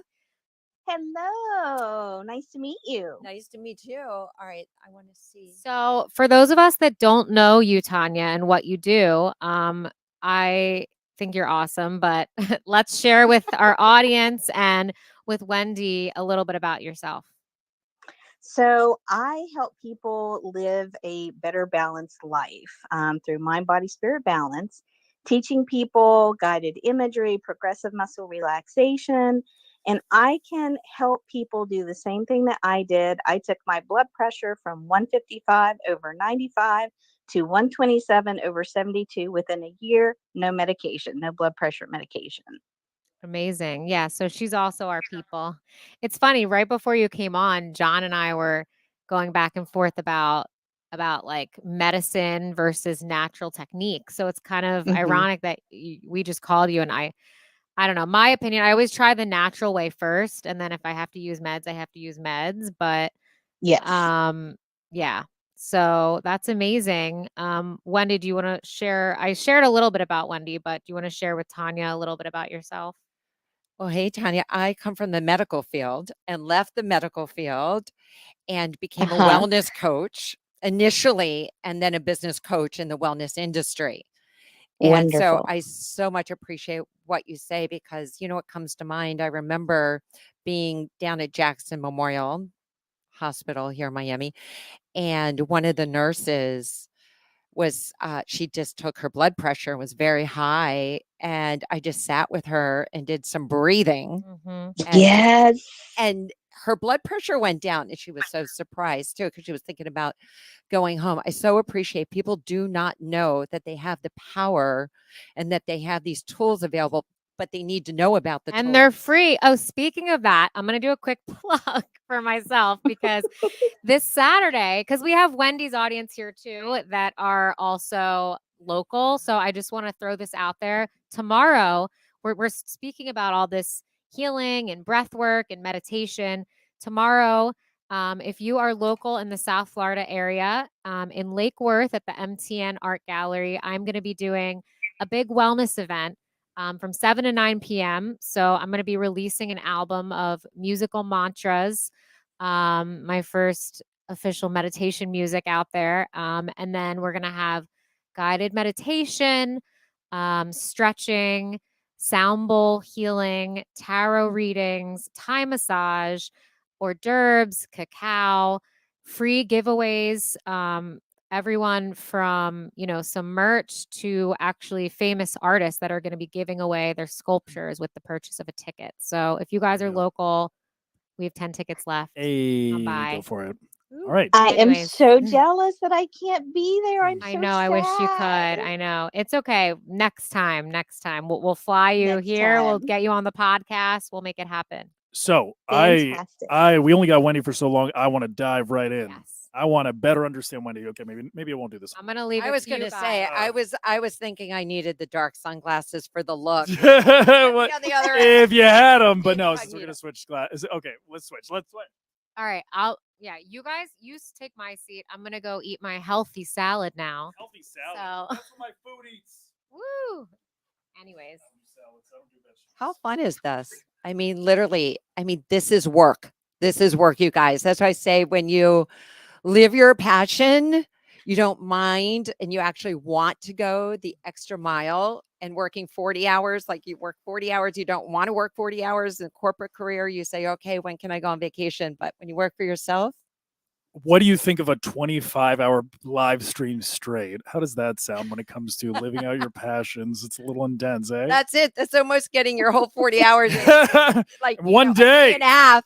A day and a half. Right. So I am so one more time, give your offer to the audience. I want to make sure that they hear this. So what is your offer? What do you provide to your prospects, your clients? What is the specific? I think it's so important that I believe everybody has a voice and a story and a message, and the world needs to hear it. I think that's so important, and we really don't usually think of ourselves that way. So I'm really passionate about helping entrepreneurs or people, men and women, publish a book or become an author in a co-author, a collaboration book in some way so that you can get that message out into the world. So important. And I really, when you hear the statistics, so Jonathan, get this. All right, I'm going to ask you. Okay, yes, please. And I'm going to ask you guys. Yes, so everybody in the audience, drop a comment. What percentage of the population do you think at some point in their life wants to write a book? Man, I would, well, I'm a type A, so I'd say 70%. Good guess. It's I'm going to higher? say 75. Yeah. Wait, we had someone 75. 75. So Tanya's saying 75. Okay, you're getting closer. Between 80 to 90% of the population at some point thinks about writing a book in their lifetime. Really? Wow. Really? Crazy, right? Really? Wow. Okay, now here's your follow-up question. What percentage of that group actually writes their book? Oh, wow. 40? 20%. You guys, 20%, 40%. I'm going to tell you why it's not that high, why it's less than 5%. Less than 5? Less than 5. Wow. Now, 5? we're surrounded by people that do these things. Wow. Okay. But there's such a gap between people that aspire and people that actually do. It's crazy. It's Yes. crazy. Yes. Why? What's the gap? Well, the What's gap, the gap? is they don't know where to start or how to start. It's the starting. It's the blank Oh, well, that's everything in life, page, right? Yeah. right? Holding the pen and a blank page. You could be stuck on, what do I write about? I have so much I want to share. Where do I start? So you keep going back to that and putting it off, and then, life happens. Life happens. Do you think it's limiting beliefs? People don't feel like their story is worthy of being documented. Maybe they aspire to have a book, but they don't feel their story is worthy of being a book. Because we think of authorship like here. So I remember the first book that I launched, a friend of mine, actually, when he was introducing me, he said, has anybody ever known an author before? Like, we have an author. And by the way, at this point, if he would have asked me that question a couple years prior, I would have said, no, I really didn't know any authors. But then, because I started writing a book, what happens? You start looking for people that have written books. You start attracting those kind of people in your life. So once you know people that have done it, then you start to ask the questions and it becomes doable in your mind, but you don't know what you don't know. So you have no idea where to start. Right. So you keep pushing it under the rug and somehow you seem to forget about it. It's so true. And I have an analogy for that because we actually have very intertwining, intertwining beliefs, but also the way that we serve our clients. So the way that I put it is, imagine that you're driving a sweet 1964 Corvette, 1964 Mustang, right? And you got a cassette tape. Okay, and you got a cassette tape, and the very first time you hear those songs, they are bangers. They're great. You're vibing. You're having a good time listening to those songs. But imagine you play that same cassette every day for years. After about 5 years, that is ambient noise in the background that you can't differentiate from the engine, right? Now imagine that your friend buys a 1964 Corvette and they say, you know what, I could use some music. And you tell them, oh, well, I have this cassette. I've been listening to it for 5 years. It's whatever. It's all right. Here, take a look. Listen to it. They listen to it and they call you back and they're like, oh my God, these are the best songs I've ever heard. You didn't make it sound like this. This is great music. And that is the story of our lives that we tell ourselves in our brains, in our minds every day. Our stories become ambient noise in the background. But as soon as we share it with somebody, all of a sudden it's the greatest thing they've ever heard. And I feel like overcoming that obstacle alone allows people to really believe that they have a story that is worthy of being documented and written. What are your thoughts about that? Well, I agree with that because until like so you give that CD to somebody, you share the music, and then all of a sudden they love it. And in the beginning, they might continue to share, Right. but then over time, then something replaces it. Right. Something jumps up in front and that becomes a priority. And that's what happens in our lives. Like we get excited about something and then we get red shiny ball syndrome. Yes. Right? Am I the the red only shiny one? ball? Red No, shiny ball. Like, no. oh my God, I'm doing this and then I'm doing this and I'm doing Right. Yes. All the time. All the time. We're always chasing the next thing. I call it being half pregnant. We are half pregnant with so many things, so many ideas. It's like, no, see it all the way to conception. Have the birth, and even if that baby cannot function on its own in the beginning, the more you raise it and you nurture it and you take care of it, it becomes a healthy thing, a healthy adult, if you will. And I'm a big believer in that. That's so true. So true. Oh my goodness. All right, talking about birthing a baby. Okay, yes. Okay, I can't say I have experience with it. So this is a crazy story. When I was launching my first book, I posted on Facebook that I was birthing a baby in reference to a book. And literally, my son was in college and called me like immediately, Mom, are you pregnant?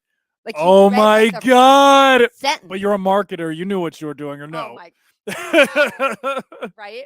But that's what happens. It is a birthing process and it's a big deal. Like when you birth a baby, that's 9 months.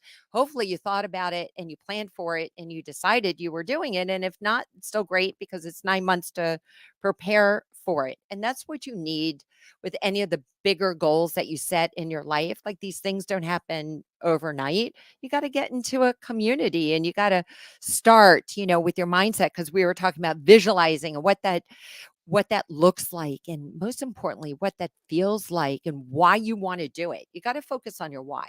Absolutely. Focusing on your why. So going into the why and just going through the book writing process, like in my world, the thumbnail of the YouTube video, the title of the YouTube video, the searchability of it, the aesthetics of like a great headline, for an article or for a piece of social media content, that to me is like the 80%. How important do you think the book title is in comparison to the actual context within the book? Okay, that is the $1,000,000 question. That is the $1,000,000 You question. just asked it right there because there's been story after story after story that a book has been published under one title or with one book cover.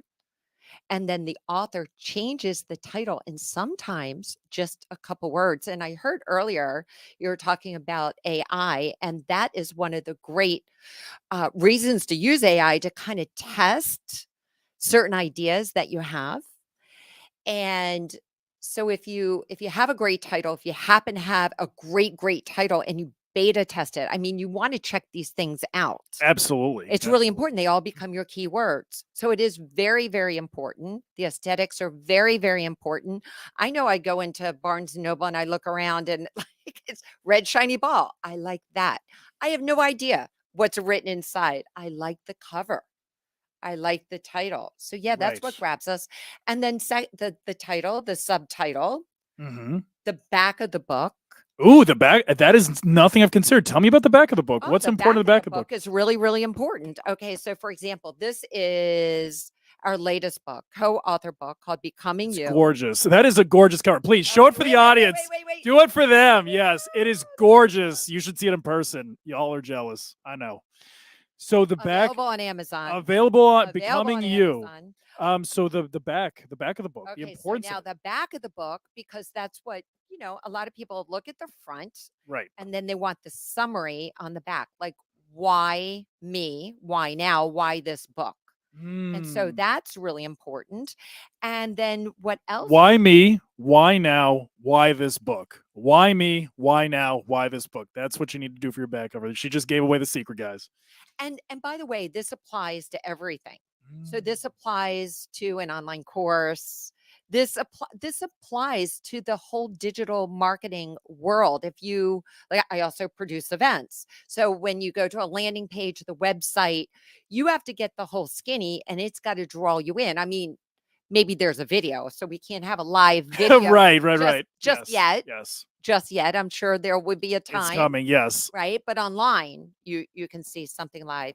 But then the table of contents is really important, and you just kind of like, how thick is the book? The feel of it. Feel of the book. Feel of the Go ahead and cover. feel this. Feel this.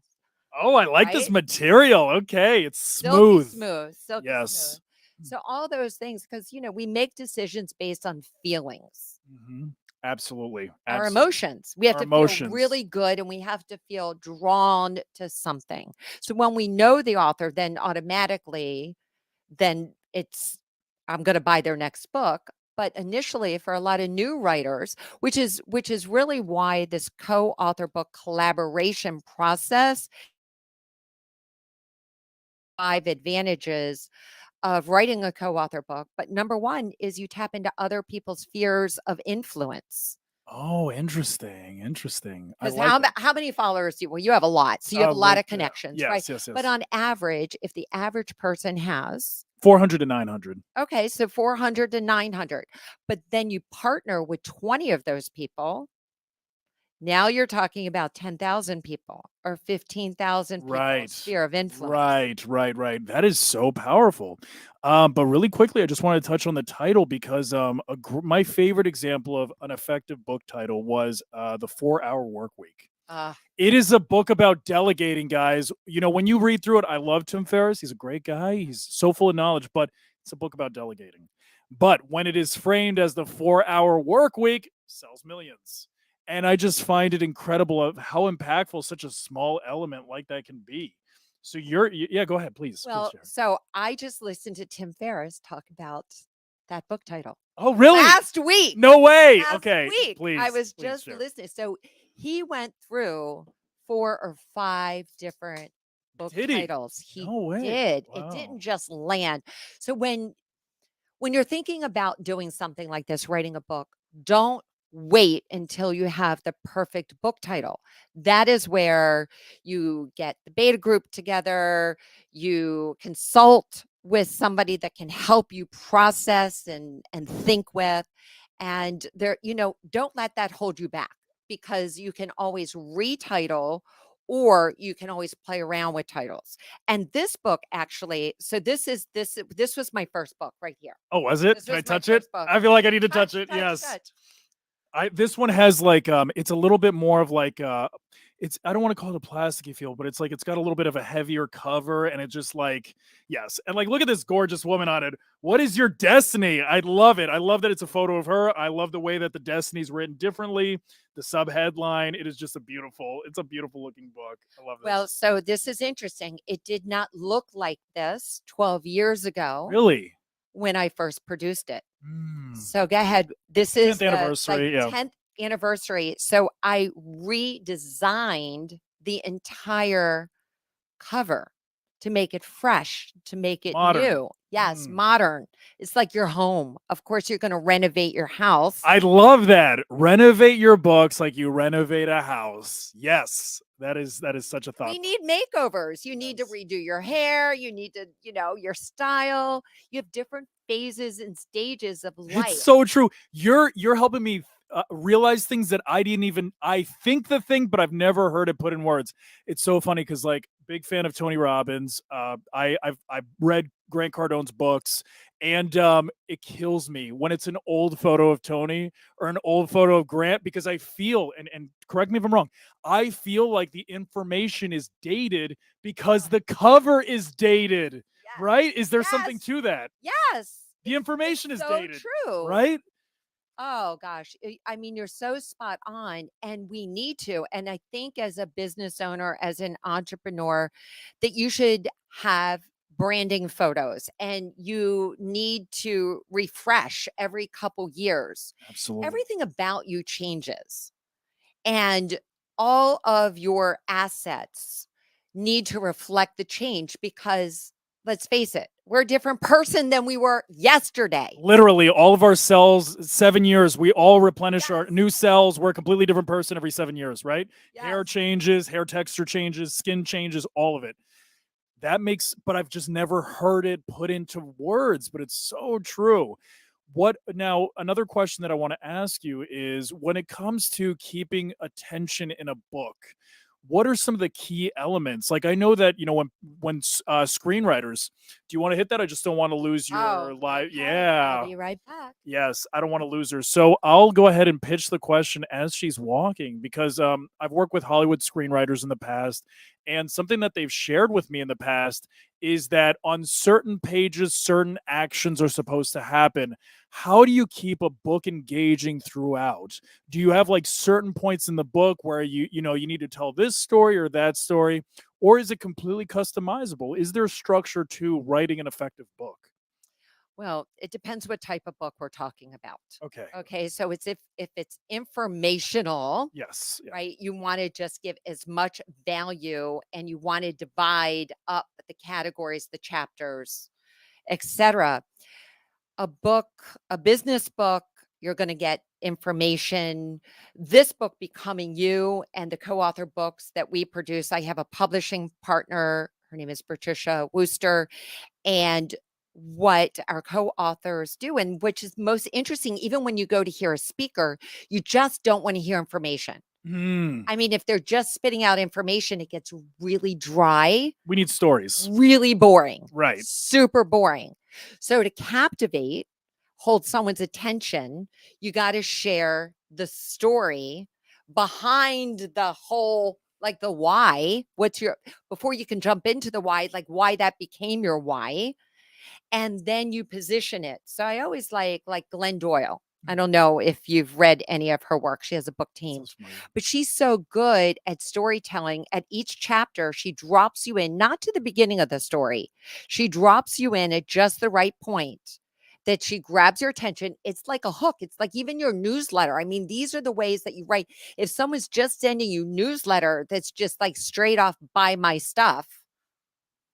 Like, yes. How fast can you hit the unsubscribe? Absolutely. Right. But when you feel like that person is coming into your email box, or when you're reading somebody that you actually know them and that they're speaking to you. Another good example is Elizabeth Gilbert with Eat, Pray, Love. Oh, yes. She took Classic. us on the journey with us. I mean, with her, like we were in Italy, like we were in Bali with her. And so that's really what a book, as well as when you go to an event and you hear a speaker or a live stream as well. Like when you're live, if we were just sitting here and we were just sharing information, but it's all about the banter. It's all about truly connecting one human being. Like I see you, you see, like we're connected. It has to be about the energy, and you have to feel it. Yes. And the intent is really important. And then, of course, the editing and the whole process, the formatting is all really important as well. And you need professionals to do that. And there's a lot of self-publishing that goes on. Our books are self-published, but they are of the highest quality, where they sit right now, like this book, well, our prior book is sitting on the front bookshelf of Barnes and Noble. This one right here down the street, right next to Grant Cardone, and right next to Tim Ferriss, like right in the front. You have to have a high quality book to have that happen. Of course. I mean, you don't want it to be that one like shoddy looking book amongst the rest. It's like I'd feel like the stupidest kid in a classroom. You know, it's like I don't want that to be me. I want to feel like my status is the same. Now, I got a question for you.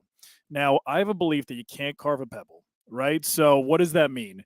I feel like in order to write a great book, you kind of need to live an interesting life, because how are you going to have those stories unless you've gone through enough experiences to really, and I'm not talking about just any old book, I'm talking about a bestseller. I just find that either you're going to have to be a study worm and take other people's stories to help kind of empower yours, and then you might have to do like a Tools of the Titan, which Tim Ferriss also published. You could do that, but I feel like it's kind of necessary to live an interesting life in order to have an interesting story to tell, interesting information to share. I feel like the more life experiences that I've had, pro wrestler, model, forensic accountant, divorced twice, lost 3 houses, you know, all these things, I could talk for 25 hours because I've lived an interesting life. But can you write a great, effective, best-selling book without really living outside, like living and experiencing? Is it possible? Well, so I'm going to take the opposite, okay? That I believe that we all have interesting lives if we're willing to do the inner work and Mm. pay attention. Like, for example, like I created early on this timeline because we forget all the obstacles that we have overcome. We have really forgotten about all the wins and achievements that we've had in life. Like, we don't even remember what we did, all the achievements like last week or last month or last year. Like, if you That's try so to do true. inventory at the end of the year, like, I'm going to recap 2023. What did I accomplish? You accomplished a lot. So if you documented it along the way, like, you got to pay attention to your wins. So I always say just start by writing or journaling and keeping track of what is happening in your life. Mm. And that will make you feel better about your life because there's so many more things that happen than we give ourselves credit for on the That is upside, beautiful. and also the difficult times that we can say we got through them. So I think it's Right. really important to do that. I love that. So there you go, guys. Like if you want to start the process of writing your book, create that timeline and start documenting everything that you have done. And I think that also it probably helps you with your gratitude, recognizing like all of the stuff that you have done. It's going to help your self-confidence. And if the byproduct is also you're putting together the beginnings of a book, not a bad thought. So, and also when it comes to writing a book, how do you know an idea is like good enough? Because that's kind of like where I feel like I'm stuck. It's like, do I have a good idea on my hands? Is this an idea worthy? Because I would love to hop on a call with you and be like, hey, I have something to present to you, you know, and now I could start this journey. So, what would you be looking for in an ideal client when it comes to coming up with an idea of a story to tell? Okay. Right out of the get-go is, has anything you've been through that you've shared with another helped another person achieve something more in their life? Oh my God, hundreds, thousands, yes. Okay. So right away, life lessons, like your life lessons, they're valuable. So just take that in for a moment. But if you do it because you want to be famous, I think that's the wrong reason. Nothing in life. Yes. Like, you're not doing it to make more money. Like, it's not gonna, that's not the way that you're gonna acquire wealth. If you're doing it because you have an inner drive to help people and to make an impact, Right. then do it. I love That's that. your gauge. And then the how, like, know what you're gonna do. Like, I in some way, shape, or form want to make as big a difference in the world to as many people in the world as possible. Then you start exploring, is it speaking? Is it doing live stream? Is it writing a book? And then I say, if the why is really big, like, start putting a number to it.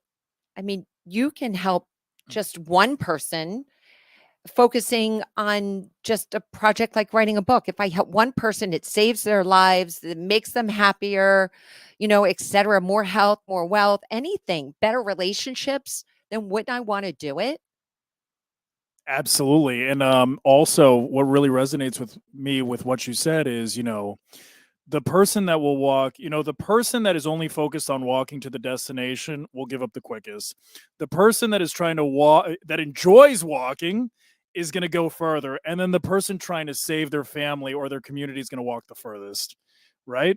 Is that resonating? Yeah, I mean, so much so. Like every part of my body resonates. I would not have written book number 1 if it weren't for that reason. Mm. It was just because I had some discoveries later in life and I wanted to share them. So immensely grateful that I did have those experiences. I could have gone my whole life without a few like really important aha moments. So I felt to those much is given, and I am very humbled by the process that it was just a small little book. It was a quick little book that I wrote, which is sharing some of the life lessons that I was learning actually while I was learning them. Like Wow. I wrote my first book were actually sayings that I put on t-shirts, but I wrote a lot of those sayings while I was on the spin bike in a gym class. And then I said, "You know what? I think I want to share them." People were telling me all the time, they were reading the messages on the t-shirts and they're like, "I really like that." Like one of the t-shirts, "I'm strong, powerful, courageous, and fearless." Like that's helpful. Like I could wear a shirt like that and that's helpful. So why would you not when you can do it and it's going to bring joy into your life by sharing it, because we know that those that we give and share, help and support, that it boomerangs back, and the giver actually even receives more than the person that's receiving. So it's a boomerang universe and all these A amazing things boomerang happen, universe. I love right? that. It's a boomerang Yes. universe. Yes. So why not? I say, why not? You have this one short, beautiful life. Why not squeeze as much juice as possible? Why is it that everybody keeps saying that today? It's like, is the universe trying to send me a message? Because everybody keeps saying, squeeze the most juice. Tint World, the guy that was just here before you sitting at squeeze the most juice. And I want to ask about that specifically. What is it that gives you so much drive? What is it that makes you say, it's not enough? And wait, I want to reframe that. That's not a fair statement to make. What makes you continue to wake up every morning and say there's more that I can do for this universe that I'm a part of? What keeps your drive so high? I think the struggle. The struggle. When I go back and I think about the times in my life that were the hardest, where I barely thought that I could get through to the other side, like I get choked up, like immediately I feel it. Ooh. And then to know that there is life after that, that you can go from despair. Now, you're not going to jump from despair to I'm elated and nirvana. It's a journey. You're not going to climb to the mountaintop. Like John Maxwell says, everything you want is up at the top of the mountain, right? So you're going to have to climb. Right. And it's going to be hard. And you're going to have a backpack and you better have some water and you got to take, all these things. So life is like that. So as you're making progress along the way, despite the setbacks, that maybe they're just the setups for you to I have. love that. Yes. Dropping the wisdom. There you Dropping the go. wisdom. Yes. But that is my why. And if it was not for that, I wouldn't have the fuel, but it drives me. It's not a switch that turns off. It's not like I'm like, okay, so now I turn the switch off. It's a living, breathing, it's a calling. It's my calling. I know it's a calling. And so I answer the call. If the phone keeps ringing, ringing, ringing, ringing, ringing, ringing, ringing all day long, all night long, eventually you pick it up. And the voice on the other side says, come on, Right. come on. Well, Like, where I be need to grateful. commend you is I don't think that you wait for it to ring many times. I think you're always on the front lines taking that call. And I think that going back to what we were saying with the cassette, for some people it becomes ambient noise, because I'm going to just hot take right here. If you think that people like Wendy are lucky or people like me are lucky, I have bad news for you, my friend. We are not lucky. We are people that are constantly recognizing where an opportunity is and then running towards it. This is not by accident. It's not because we're just good looking and then we just fall into opportunities. It's because it's a lot of hard work. And I love hearing that, because oftentimes as experts, we're up here. People sometimes they're early in their journeys. They might be down here. But what we do with our books, with our content, we create the ladder so that you can get to that same place. There's nothing special about this. It's like Wendy identified: drive, focus, intuition, hard work, struggles, consequences, and then ultimately success. But yes, you have been such a great guest. I loved having you. Yes, I could do this with you for 25 we could hours. do this all day. So how can people reach you? Now that I feel inspired, I need to write my own book. How can people reach you? Let's see. Oh, we're calling somebody. While we're doing that, Wendy, how can people reach you? How can we get in contact with you? Well, my spelling of my name Yes. is Wendy with an I, and then BLUM, Blum. BLUM. Wendy Blum. And that's on social media. That's my website. That's a lot of places. All the things. Yeah, all the things. All the Yes. things. All the things. Well, you have been a pleasure, and we are going to keep rocking and rolling, guys. We're going to have somebody from OWL calling in right now as soon as we grab Jason. So let's see who we have next. Keep talking. Keep talking.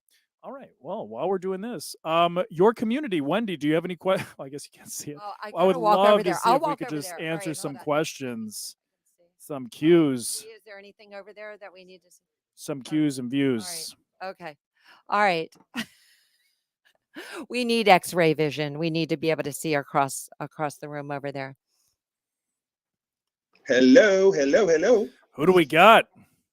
This is EA, the infamous. Oh. Well, I've been going hard on you guys. So, what makes you the influence? I get people to download. I get people to change how they believe. You know, their thought process, all that. Like I'm a real influencer, not the new 2023. I'll be version. honest with you. I think it's a little bit arrogant for somebody to call themselves the real influencer, considering I'm a social media influencer. I don't think there's anything wrong with that. So what makes you a real influencer and me a fake influencer? No, I wouldn't say you would be fake. I mean, I would believe, I think that anybody that calls himself an influencer definitely has a reason to call themselves an influencer. It might be social media, it might be life, it might be whatever the case may be. But I'm the last person on earth to tell somebody that their influence is fake. So what makes you a real influencer? I'm fascinated by this. I'm definitely in my 40s and I've been influencing people my whole career. And yeah, I've been influencing people good and bad. Do you think that the amount of time that somebody influences someone is a reflection of whether or not they're influential? Absolutely. Yeah. So you think if somebody, let's say if I'm in high school, but I coach a bunch of kids in kindergarten and I have a positive influence on them, does it make me less of an influencer because I'm in high school? Well, it depends on the person that's speaking, I guess, I mean, it depends on who's looking at it. You know what I mean? Okay, cool. All right. So you're influential on people. So like, what is a way that you help influence people specifically? Like, what do you help them overcome? Oh, well, I'm really heavy in the recovery space. I work in the recovery community on the front line. So I do a lot of motivational speaking, a lot of just using motivation to get people over the hump. Yeah, I'm a licensed clinician. So yes. Licensed clinician. Okay. So, and like what specifically when it comes to like recovery, like, are we talking about recovery from drug Mental addiction? health. Or? Yep. I would say substance abuse and mental health. That's my license. That's what my license carries. But when I think of recovery, I think of the mind. I think of how you think. I think how you process thoughts. So we have Wendy here. Wendy's one of our co-hosts right now. She's one of our guests. Hey, Wendy. So Wendy, you also have a lot of work within like the mind and mindset and what have you. So maybe there's like some collaborative energy here. So yeah, let's talk about that a little bit. Yes, let's go. I have a question for you. I'm curious. So you're in the trenches. You're really in the trenches. Absolutely. Have you written anything? Have you do write articles? Do you go live online? Like, Absolutely. okay. Absolutely. I'm real, again, like I said previously, I'm really heavy in the recovery space. So I'm in a process of just doing more publications to help change the narrative on the recovery, like recovery in general. Like when you think about, the old recovery model, like 12 steps and NA and all that good stuff, I'm one of those people that in the process of changing the narrative, I actually released a journal in March, and I've been getting great traction. And as you know, when you work in the recovery space, you've got to have evidence-based practicing in order to introduce it fully to the recovery community. So that's the stage I'm at right now. And is this something that's available on Amazon? Where can people download Absolutely. Exclusively on Amazon. Amazon actually cut the check. They gave me a really nice advance, and they're the only ones that's carrying the product at the moment. Yeah. Wow, congratulations. They gave you an advance. I mean, that's Yes. really fantastic. I know a lot of Absolutely. people could benefit from your journal. Yeah. So thank Yes, you. ma'am. Thank So how can they? What's the title of it again? So that people can we could drop it in the comments. Affirmations for recovery. Affirmations for recovery. Eric Allen, the influence. Yeah, perfect. So Yes. we'll have people go check that out. So thank you for joining us, and thank you for explaining. Absolutely. It. Yeah. No, thank you for having this space, man. This 24-hour. Hey, 25. Yes. This 25-hour podcast is going to be legendary. I know. It's going to be incredible. All right, perfect. So, well, Jonathan, I need an autograph, man. Sign it virtual. An autograph? I'll get you one. But Wendy's the real hero here. I'm just a rookie, so we'll make sure that Wendy signs one of her autograph books for you as well. And then you can include one from both of you. Okay? There we go. I love it. Rock stars. Thank you. Rock stars. Oh, come on. We're all real here. Thanks, dude. Appreciate you. All right, so we are at the top of the hour, 3:51. We got 4 more minutes, and Wendy, it was a pleasure. Oh my goodness. Let me hug you. We can take the headphones off. Sorry. Oh, One more person. we got one more call. One more. We were going to take a 3-minute nap. But Yeah, one more call. exactly. We don't stop around here, guys. No stopping around here. So who do we got next? Who do we got? So comments. Comment world. I don't see the comment. There's no way. There's no way. Okay. Yes, we are live around the world. I see we are good now. Those Celsius are running out. What's going on? If- Don't worry about the owl audience. I'm Come just on, you're a host. Wendy, you're a host. We don't run out of questions. We don't want run out. We don't Let's slow get down. We him don't on like some good topics. Tell us a little bit about some of the back end when it came to biggest videos. How'd you blow them up? Give us the secret sauce. Like, where do I start? So I feel like there's 5 elements that every social media video absolutely needs. You need a headline, you need empathy, you need some kind of story that's going to be your key takeaway. It's going to be mixed in there. You need tangible tips, and then you need a call to action. If you plug those 5 elements into your social media video, you got a winner on your hands. You got a rock star. So with your headline, obviously you got to create some kind of curiosity, right? Without curiosity, your audience isn't going to be engaged. 94% of the reason why somebody will watch a social media video is because they believe they're going to learn something new. Hello, Jonathan. Hey there. Oh, who is this? Who is in the Owl I podcast? think I know the voice. Who is this? State your name. I think I'm hearing Wendy. Is that correct? Well, who are you? We're worried about who you are. The audience knows who we are. Who is on the other end of this owl call? Who are you? Who am I? I am Gina. Hi, I'm Gina. Moon. What does Gina do? Where does Gina live? I literally just turned this thing on 4 seconds ago. Well, I literally just opened up the app to look who was live, and I thought, I was like, we got to grab someone that Wendy knows, and I was like, there's Gina. I'm like, I know that face. Oh, sweet. What do? I am a pleasure and embodiment coach. Okay, Ooh, get a little bit more detail. I'm married. What type of pleasure are we talking? I am not, so I am open for services. Okay, yeah. So I actually really mostly work with women. Oh, me and you are out. My nails are painted. I've got long hair. Can I just Can I just blend in? What about 2 Totally good-looking men? Do we get any extra credit and maybe get in the door? No, I was going to say you want to go to the events that Lisa, smart men, right, would go. Keep going. Keep The going. ones that aren't married. Okay, well, I want to Yeah, respect so I Gina's support boundaries. women who are very powerful and very accomplished. I love that. You know, really have done amazing in their career Yes. and are struggling with finding authentic connection, with feeling feminine, with feeling magnetic, with really exploring their radiance, their sensuality.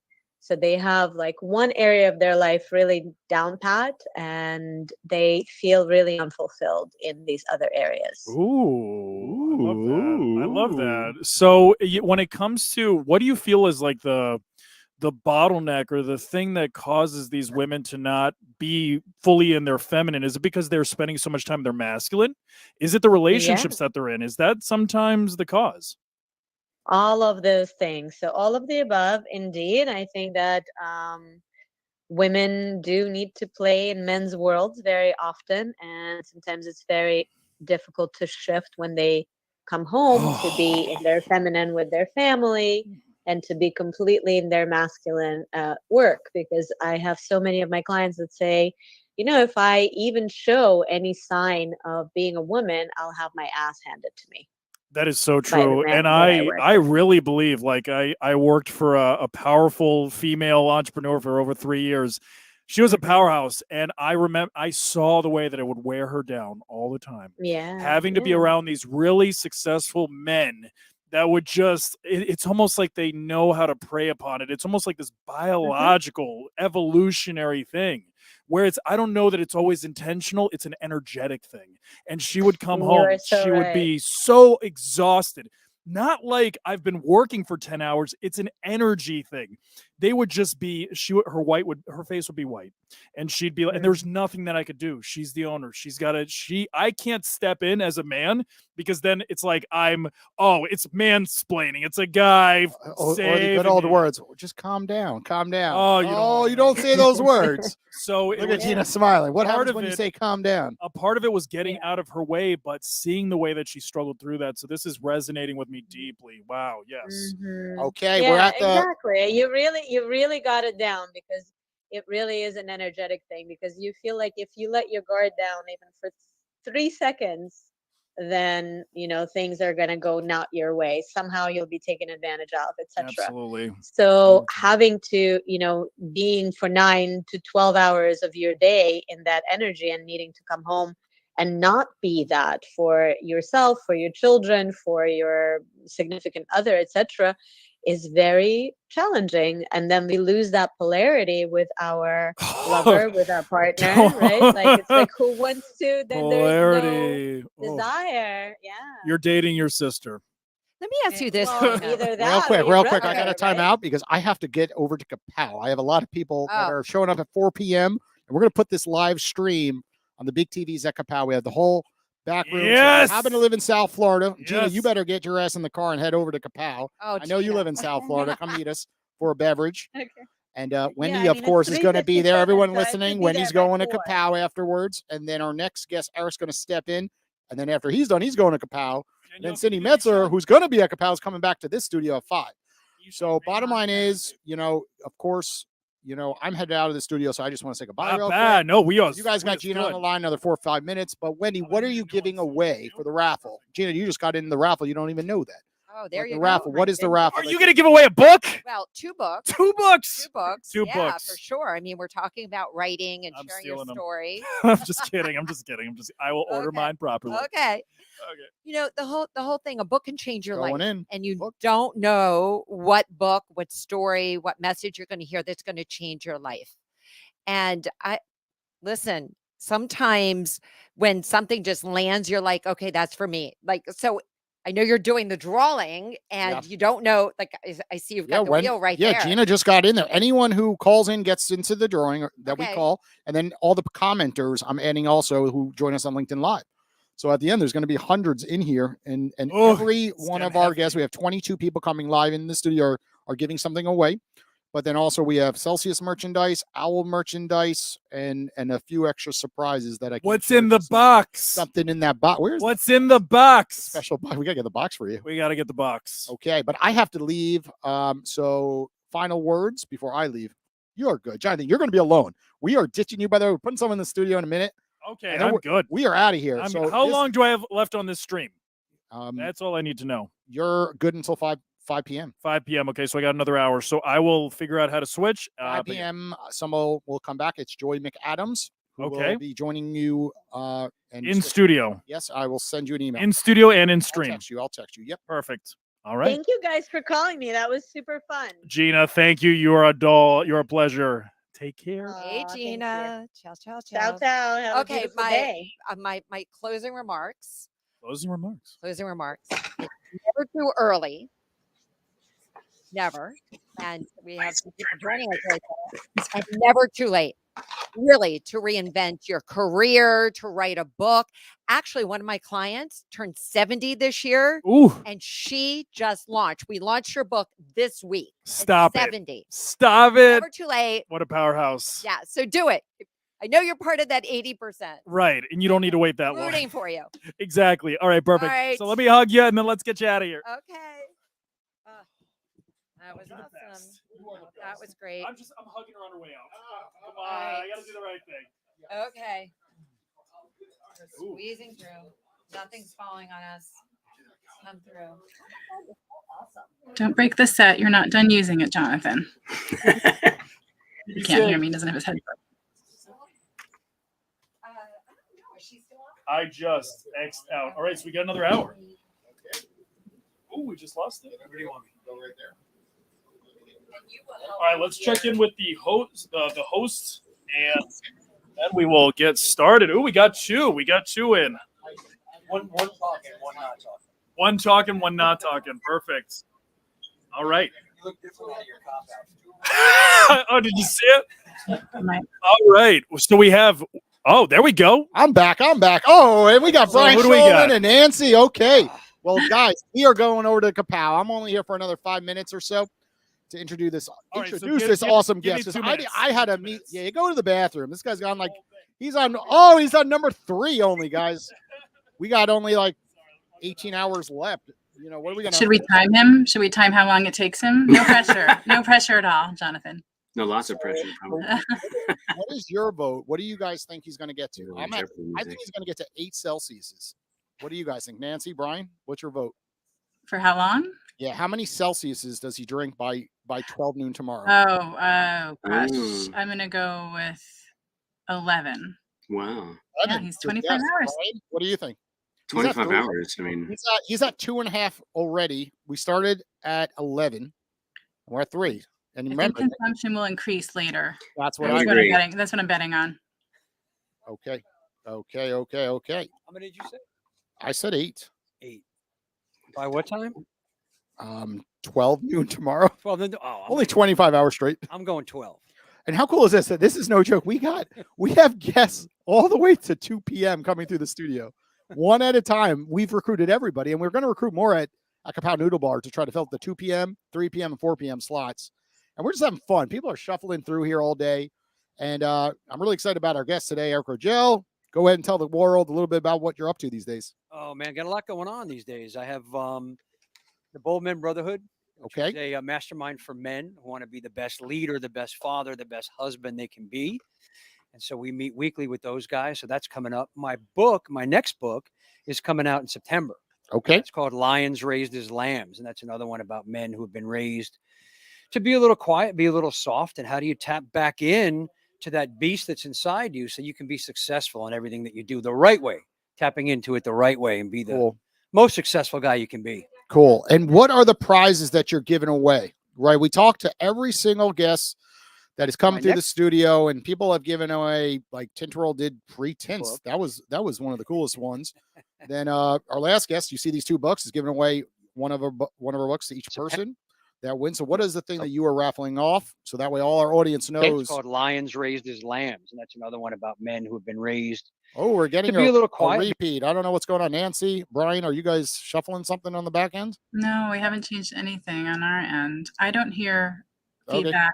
no, you sound clear on our side. Yeah, no feedback in the studio. We had a loop, right? Yeah, we had a little loop. I thought it was that important. You guys want to hear it again. I thought that was like skill. They're like replay. Well, it's working. It was so important. We wanted to highlight it twice. Yes, we did it on purpose. We're doing some DJ mixes over here. I know Brian's a DJ at the end of the day, so I know he can loop things. So So what's So the giveaway? We'll do a 1-hour consult with me. I'll take them through some of the stuff that I do.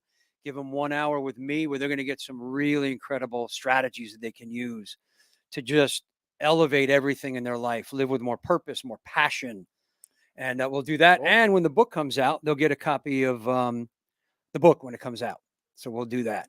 Okay, you guys heard it from him. It's going in. It's going in the cup. We have all these raffles, right, that are going to be given away 11 to 12 o'clock tomorrow morning. Of course, Celsius merchandise, Owl merchandise, and a big surprise that I'm not allowed to share. You just have to be there because if you go, you get. That's my big philosophy in life. When everyone always has these expectations of like, I'm going to show up because I'm going to get this or that. I'm like, no, it's like you show up to things and just good outcomes come out, right? Is that true? Exactly. That's what it is. That's most of it, right? Just It is. showing up.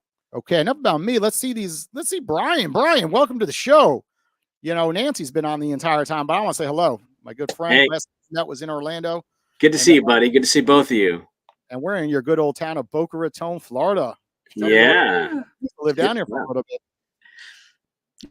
Yeah, that was home for a little bit for me, and yeah, you're Brian well didn't live within. down here? Why do I think Brian lived here? Am I crazy? No, Brian. No. West Coast. No, West Coast. For some reason, I thought you spent a good amount of time in South Florida. Maybe I got that wrong. Because we hung out a bunch. Maybe that's what alcohol does to you. When you drink alcohol, you take Nancy's story and you make it Brian's story at the end of the day. Well, I got to get over to Kapow Noodle Bar because I had a whole group of people waiting for me, and they wanna see this stream live in front of a live audience. So I'm gonna go get Jonathan Palmer, put him in the studio, of course, and let you guys do your thing. But for now, Eric, talk to Nancy and Brian, okay? Yeah, what's happening, Nancy and Brian? How you doing? We're Doing well. How are the you? beard is strong. The beard is strong. Good. Yeah, I wanted to come on early. I figured by tomorrow or late night, overnight, it was going to get crazy. I can't wait to watch it. I just didn't want to be here for it. So yeah, it's one of those things, right? You want to see it, you just don't want to be a part of it. That's right. Exactly. So I know Jonathan will come back. I'll have a bunch of questions for you, but I'm going to start with ones that I know he won't ask. All right, perfect. We'll start with, what's your favorite color? Blue. Easy. That's an easy, quick one. All right. Getting harder. What's your favorite ice cream flavor? Oh man, what? Moose Tracks or something? Yeah, Moose Tracks. Yeah, Moose that's a Tracks. good Moose one. Tracks the best. It's like a surprise. Did you know that Moose Tracks comes in mint as well? No, but I will be avoiding that. Then for you, it's not as exciting. I have off camera here. I have Dawn, and mint ice cream is one of her. Mint chocolate chip is her favorite. So knowing it's a mint Moose Tracks, I think we may have to try that. There you go. Delicious. All right. And see, I don't want to ask anything business related because I don't want to, Jonathan, I know, has some great questions for you. So, I'll go with, would you like to be a bird, a fish, or a flying fish? This thing's gone off the rails already. I just want to. And we're not drinking. Right. I was going to say, a bird, a fish, or a flying fish? Well, I guess bird. I'm going to go with bird. Because flying fish can't get up. Right, can't soar around. So I'm going to go with bird. Scripture, right? You get out, but you can't go anywhere. Like that's, if you're a fish, you're in. If jump. you're a bird, you're out. If you're a flying fish, it's like, great. Right. All right, I'm gonna take you back a little bit. So you're a kid sitting in front of the TV. What was the Saturday morning cartoon that you were watching? Oh, it had to be Batman. Always my favorite. Yes. I watched Batman cartoons until I couldn't see straight. All right, so when you were watching Batman, what was the favorite cereal that you were eating? Oh man, I gotta say, when I was a kid, what was it? Crunch Berries? Okay, yeah. Right? Is it Crunch Berries or Captain Crunch mouth. Berries? Right? Yeah. It's the one that it turned the roof of your mouth into a car wash and all this stuff. Ah! and then you had about 30 seconds before it became too soggy to eat. Right. That's Like, right, you exactly. had about 30 seconds of crunchability, and then it was over. Yeah. Now- Fine window. It's a fine window. Oh, Jonathan, I want to make sure. Just Too soggy. soggy. Right. No in between. So the question is, the big question of the moment, and I want both of your opinions on this, is what goes first, the milk or the cereal? Oh, cereal first, milk on top. Cereal first. I am a milk first, cereal on top no. because that maximizes crunchability. Yeah, but when There you you go. Maximum Slowly, but responsibility. slowly, but Hashtag here's what maximize I love that. responsibility. Someone put No, that in the no, comments. okay, fair, There you fair, go. fair. All right, See, so I'm I not- wasn't introduced. Portion control. You get Portion control. Hey, good point. I wasn't introduced. So, our next guest, tell me about yourself. So Eric Rogel, I don't know if you heard Eric? that part. I have a company called Bold Men Initiative, and I've got Bold Men Brotherhood, which is a mastermind for men, which is all about I love that. getting them being the best, most capable, confident leader, father, husband that they can be. So we've got a bunch of men in that. We meet every week and we just get guys rocking. I do that. I have Bold Men Adventures where we take these guys out into nature because I'm Oh my huge on nature. Challenge them mentally, physically, spiritually, and we get them to push themselves. This is, I love this. I feel like this is the biggest challenge that men have. And I'm like, this sounds super extreme, but it's this bad. We have an epidemic where men do not have friends. No, zero. Men do not have friends. We are so aligned with our missions all the time. We are so focused on making money and success because it's in our DNA to be hunters and constantly looking for the next thing. Men do not have friends. So then what do?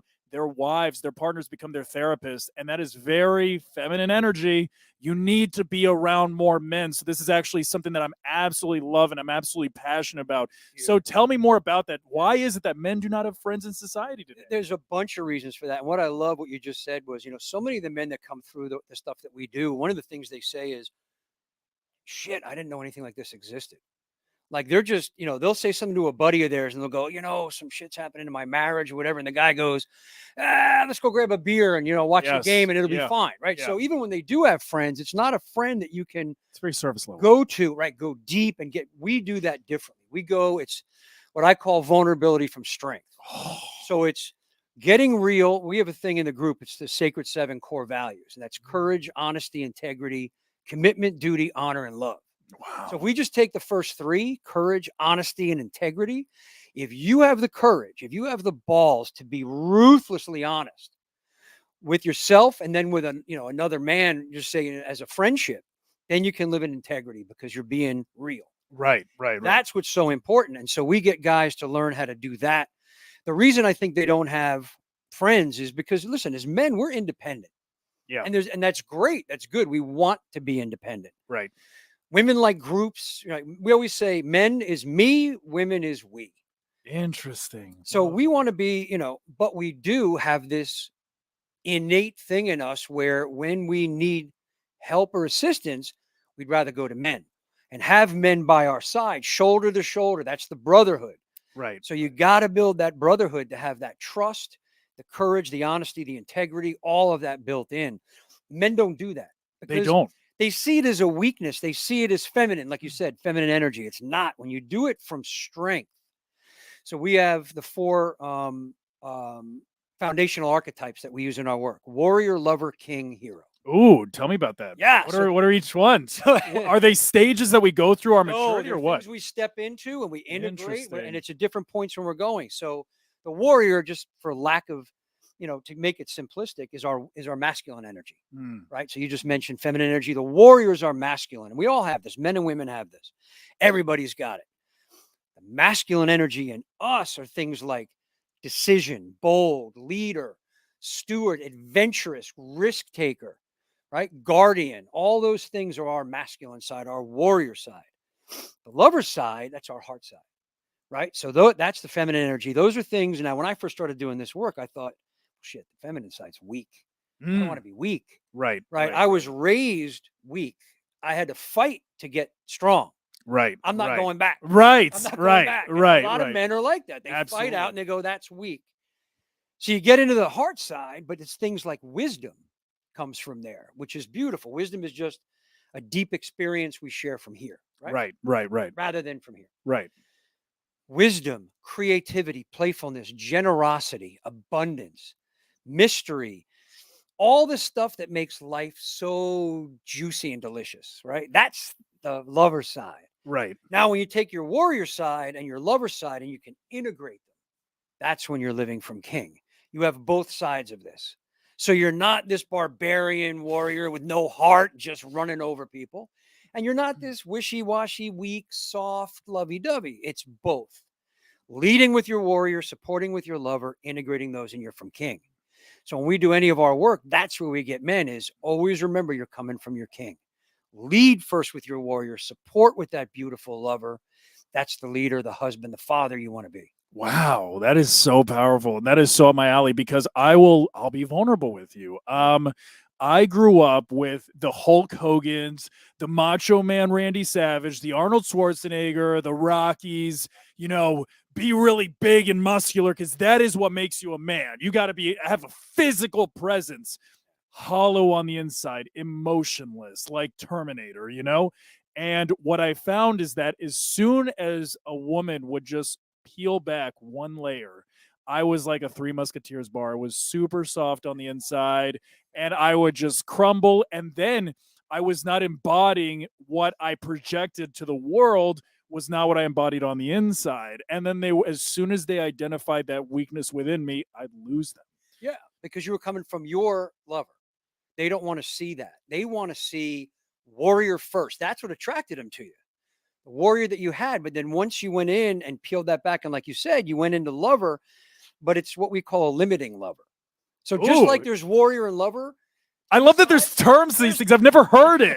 I love that it's a thing. Gotta follow my work. Right. Oh man, I need to now. Yeah. Okay. Tell me about it. So listen. So look at it this way. We have the yin and yang symbol, shows it beautifully, right? Yin and yang. You have the opposites. So you have the warrior and the lover, the masculine and the feminine are the opposites. But within each, we have the empowered and the limiting. So feel this. If you've got the empowered side on the warrior, is what I told you a minute ago. Boldness, decision, leadership, capability, confidence, risk-taking, a guardian, all of those things that we love, right? That are so attractive. But on the limiting side is angry, abusive, violent, overbearing, inconsiderate, macho, which is one because it's like a false bravado. Right. We've got that, and it's a defense mechanism. Yeah, exactly. My protective shield. All of those things are the limiting side of the warrior. That's the stuff when you hear somebody say, and I get asked this a lot. What do you think of toxic masculinity? Well, masculinity is not toxic. It's beautiful. Right. Beautiful. The empowered side. Stuff you're talking about, that's the limiting side. So the thing is not to show up in the limiting warrior. We want to show up in our empowered warrior. So on the lover side, same thing, empowered and limited. On the empowering side, we have the stuff we talked about, wisdom and generosity and abundance and beauty and creativity and playfulness and all that stuff, right? The limiting side is jealousy and tearing down and manipulation and scheming and all of insatiable and all of those things where you just can't get anything. Weakness, showing up weak, soft, that's limiting.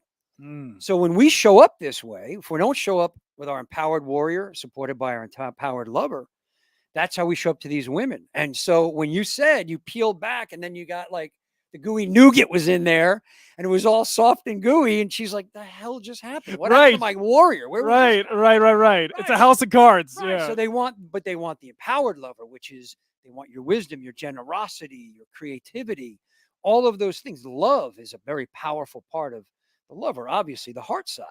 So when they see us coming in with this empowered warrior, strong, confident, right? A leader, decisive. And on the other side, we have that wisdom and that beauty and that generosity. Think about how that combination runs. So I got a question for you. All right, go ahead. Yes, because this is so up my alley. I love this stuff. Yeah. Can I grow with a partner and start embodying these things?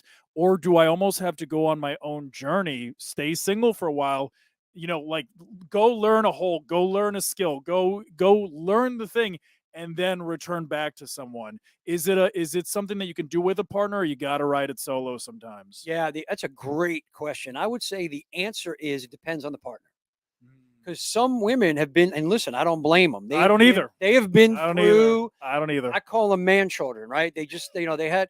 I think that's most women. I'll be honest, because how many have done this work? Right, and they end up being a mommy. They come in as a mommy because they need to take care of this guy. Right. Listen, I'm going to tell you, I know that one well, because it's not like I haven't shown up like that in relationships. Right. Fortunately, now I've got a relationship with a beautiful woman. He's off camera. She is gorgeous. Yeah, there you go. And she and I are growing together. Right. So I had done the work before. She got into doing the work and understands it. Now we're doing this. Wow. Right? So the thing is, I always recommend, look, get yourself squared away first. because then you're not bringing your shit into this relationship, Exactly, right? exactly. And a lot of times, if you're coming from that weak lover, you're coming from being too soft, you're going to attract that kind of woman who wants to mommy you, try to raise you into That's a man, why, do all that shit. yeah. You get it first, you're going to attract the kind of woman you want, and she will Absolutely. be attracted to you. It's a two-way thing. And I always tell guys, look, you can always tell when the guy is insecure because he wants to be here and date a woman who's down here because it makes him feel better, but it doesn't support anything. Right, right. Or you have the guys that do this, right? They're trying to keep her down because the minute she wants to step into her power, he feels weak, right? On the flip side, you have the women who want to keep the power because for whatever reason, they want that weak man. I always tell women, you can't expect him to step up to the plate when you're standing on it. Wow, I love that. Right. I So love you that, got to yes. move out of the way to allow him to grow. So it becomes this. Right. Now you're supporting each other. I can be vulnerable with Dawn because she understands, right? If I screw up, and listen, things happen. We're on a journey, right? And the journey's never a straight line like this. It's not linear. It's It's not, like, you've got some up and down days and shit happens and I'll screw Right. up and, own it. Got to get vulnerable with her. And like, here's what's going to happen. Here's what we're going to do going forward. And that's how it is. And so we're growing together. And that's what I think. Get yourself squared away first. Get yourself to that king archetype where you have that warrior side, that confidence, that self-confidence, that ability. And then you have that lover side. And that's the hardest thing for men. Trust me when I tell you, it's so easy to tap into our warrior. Go run around in the woods and shoot guns. right. Go hunting and do Right, the whole thing. And there's tons of workshops out there, warrior workshops, things that are great. Those are all great. Guys ask me all the time, what do you think of this one? What do you think of this one? What do you think of this one? I'm like, look, as long as people aren't getting injured or hurt or they're giving you bad advice, do it. Tap into your warrior. But the lover is the hard part. And I think you can feel that. Absolutely. Come from your empowered lover and come from wisdom and love and vulnerability from strength and all those other things and be open and real with the woman in your life terrifies so many of us, man. We're just like, try doing that, but down that road, she's like, yeah, you're a weak ass and I'm gone. Right. And how much of it do you feel is just like childhood trauma? It was your father. It's generational trauma. It's just not having these modalities or these things to tap into. And then we just get stuck. Cause they talk about the theta state, 7 years old, and you're kind of like, almost like you're somewhat programmed by then. And it's like, do you believe that a lot of it is rooted in childhood trauma? It's like something to overcome from that. Oh yeah. And I mean, this is, one of the things we talk about is where did it happen? So like for me, I'll just give you an example. For me, there's two things that come to mind right away in my life that hit, that were core patterns that I had. They both happened with my mom. One, I was real young. I don't know, 5, 6 years old. I'm out in the playground playing with a bunch of kids who are my age, maybe even a little bit older. And we're playing with rocks and doing dumb shit. And I smashed my finger on a rock and I cut it open. I don't think it's a big deal. I go to my mother and I go, Mom, look what I did. She loses it. She freaks out. And now she decides playing in the playground with older boys is dangerous. You're going to sit inside and be an indoor boy and you're going to read comic books and not go outside and play. It's too dangerous. So at 6 years old, I go, shit, play is dangerous. It's not fun. It's dangerous. I can't play with other boys. I can't be out in the playground. I got to be inside. So that locked in on me and kept me small, kept me inside. At 12, my parents divorced. My mom was devastated by this. And so her core thing was, now I'm the man of the house at 12. I don't know what the hell I'm doing. Right. I'm this little weak indoor boy who. Oh, even worse. Right. And I don't know what I'm doing. Even worse. Yeah. Mom's crying all the time. One of the things she's telling me is, don't be like your father. Promise me you will never be like your father. Don't be like your father. What does that do to a young boy? And I'm like, what do you mean? Dad's awesome. He's got a great job. He's good looking. People love him. He's got a motorcycle and a Jeep. And he's, what do you mean? Don't be like your father. That's the guy I want to be. So now I'm all confused. And the biggest thing that happened, so I'm 12 years old. Mom's crying all the time. What do you do when you're a 12-year-old boy and mom is crying and you want her to stop crying? How do you handle that as a kid? I wouldn't even know where to start if I'm a young kid. So for me, yeah, you don't. You look for a strategy and that's, what you end up with. So for me, the strategy was, well, I'm going to be cute and funny. hey, mom, ooh, right? Right, The right, cute, funny right. guy. And she would Make her laugh smile, yeah. and stop crying. Mm. So, brother, I took that into my adult relationships. Wow. So every adult relationship I'd have with a woman, when she would get upset or start crying or get angry or do whatever, I'm cute, funny guy. Hey, babe, listen, let's just whatever. And then she gets more pissed off. And I'm thinking, why is this not working? Worked before when I was a cute little kid. Why is cute, funny guy not working? Right. So we have these things that happen in our lives. So that's why it's so tough for us as men, because, we have these things that are ingrained and it's, it's a similar flavor for all of us. We Right, always say right. same shit, different flavor. Right, Right. right. So for me, that's how it came up.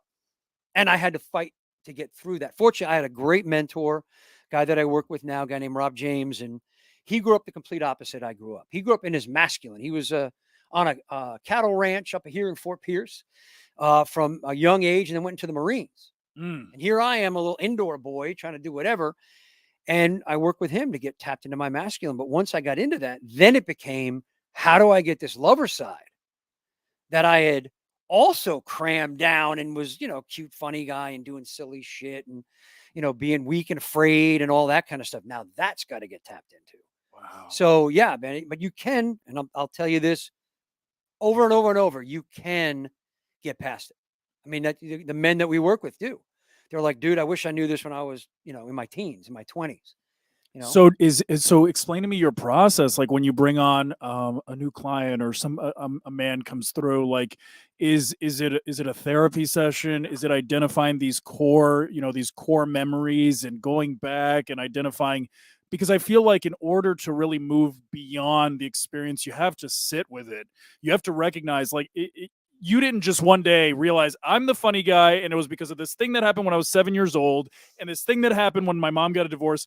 We had to go back. We had to like peel the layers, right? We had to like start, like, I don't know if you wrote it down. What was your strategy to start identifying where that came from? Well, I work with Rob, and he's got a group that's down here. It's called Self-Discovery, and I've been doing that for years and years and years. And there's a lot of in-depth core shit that goes through that. There are some really excellent trainers that do that. They're above my pay grade. They get into. I love the core stuff. vulnerability. Yeah. They get in there. I work specifically with men, and the reason why is because, look, we talked about wisdom, right? Wisdom comes from experience, and for me, I went through it. I took the journey, so I can recognize it in other men, and I can guide other men. So that's why, for me, it's, I don't want to say easy. Easy isn't the word. It's ingrained. It's just something that I do. Dude, yeah. I'm like, dude, I could see that. Right. You could just like diagnose them on the spot. So the thing that we do in my work is it's all about just tapping into king. That's like step one, tap into king. So we go through the warrior. What does it look like? Where are you coming from? We have lists of, like, key words. Are you coming from anger and overbearing? And I heard you say in the last thing, mansplaining and wanting to like assert things over. We look at that. Where can you get into the empowered warrior? This is what the empowered warrior looks like, and this is what you need to take on. Then we go into the lover side, and we do that. And then it's put those things together, get him as king, and we have him write out warrior statements, lover statements, king statements, and tap more and more into that. And when we do the mastermind stuff, guys will come in, we talk about wins, we talk about shit you're going through, and it's like, all right, what are you going through? Well, here's how communication, is ideal. Here's how leading somebody in that situation is ideal, from warrior, lover, king.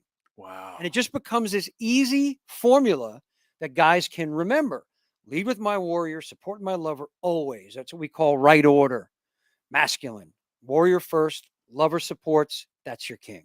And I want to speak to the results of going through this process for a second, because I would imagine that the more that you start embodying these things, the better you perform at your career, the better you show up for your family, the more success you reach, the better the opportunities that come. Because I found that when I only worked on the outside things, it's like I could only reach a certain level. I could only reach a certain degree. When I started doing this kind of work on myself, all of a sudden, I didn't have to play a role. I was the role. That's and being it more important than doing. So we always say, be more than do.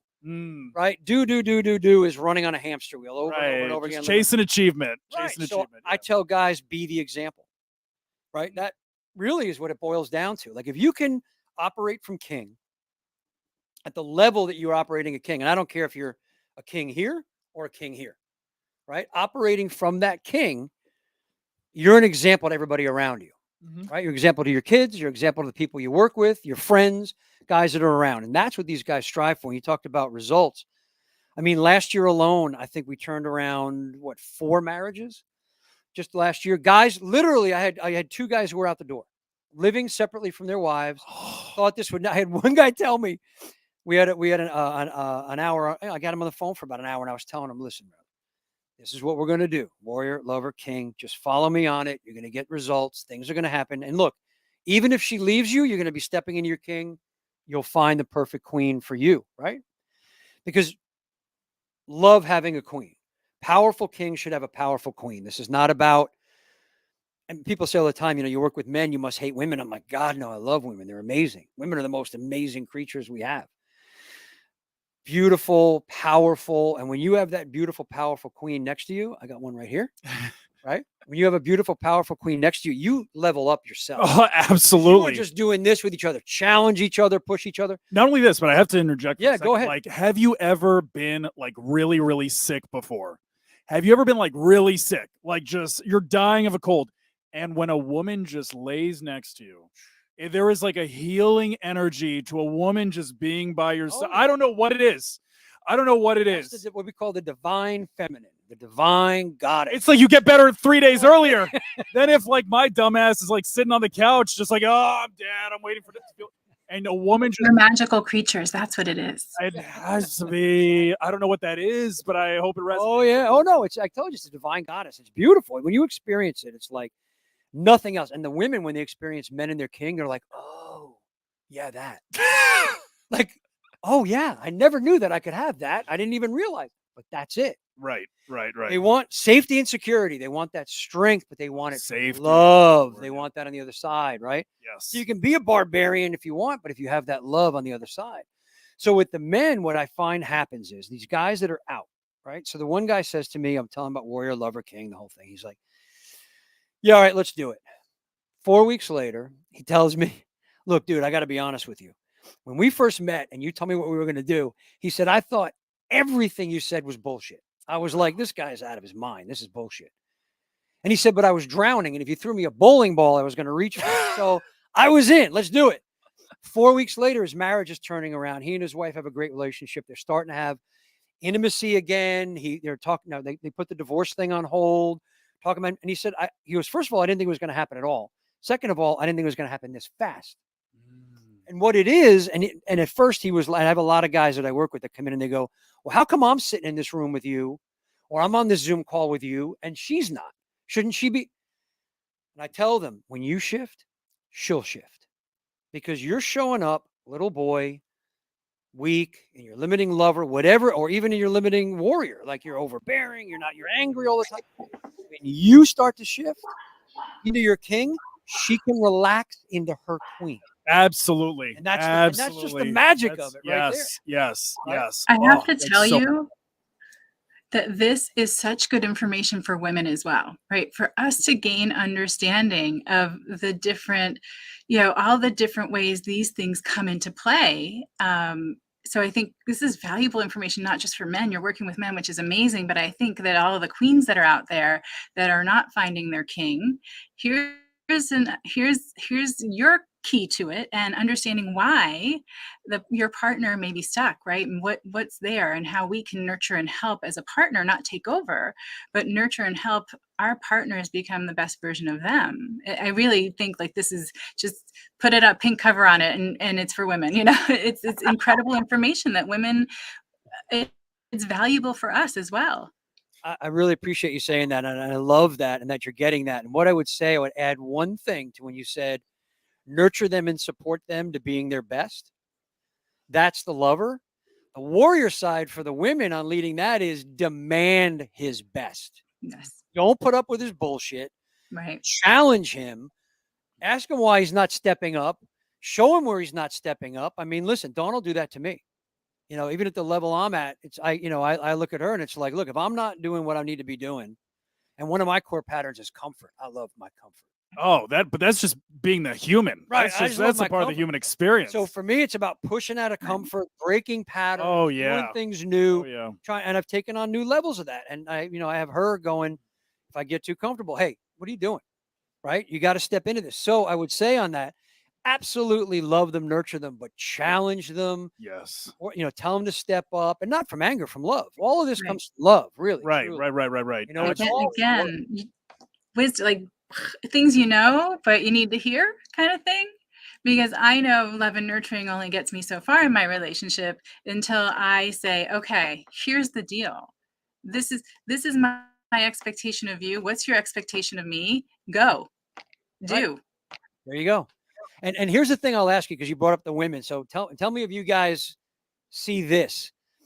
But I've done some talking to some women's groups over the years, and I will say to them, a lot of them are like, he drives me crazy. I don't know what it is, or the marriage is like chipping away. And I'll say to her, I'll say to them as a group, who makes the decisions in the house? And most of the time it's the woman, because he'll come home from work and she'll go, what do you want to do for dinner tonight? And he'll go, I don't care. Whatever you want to do.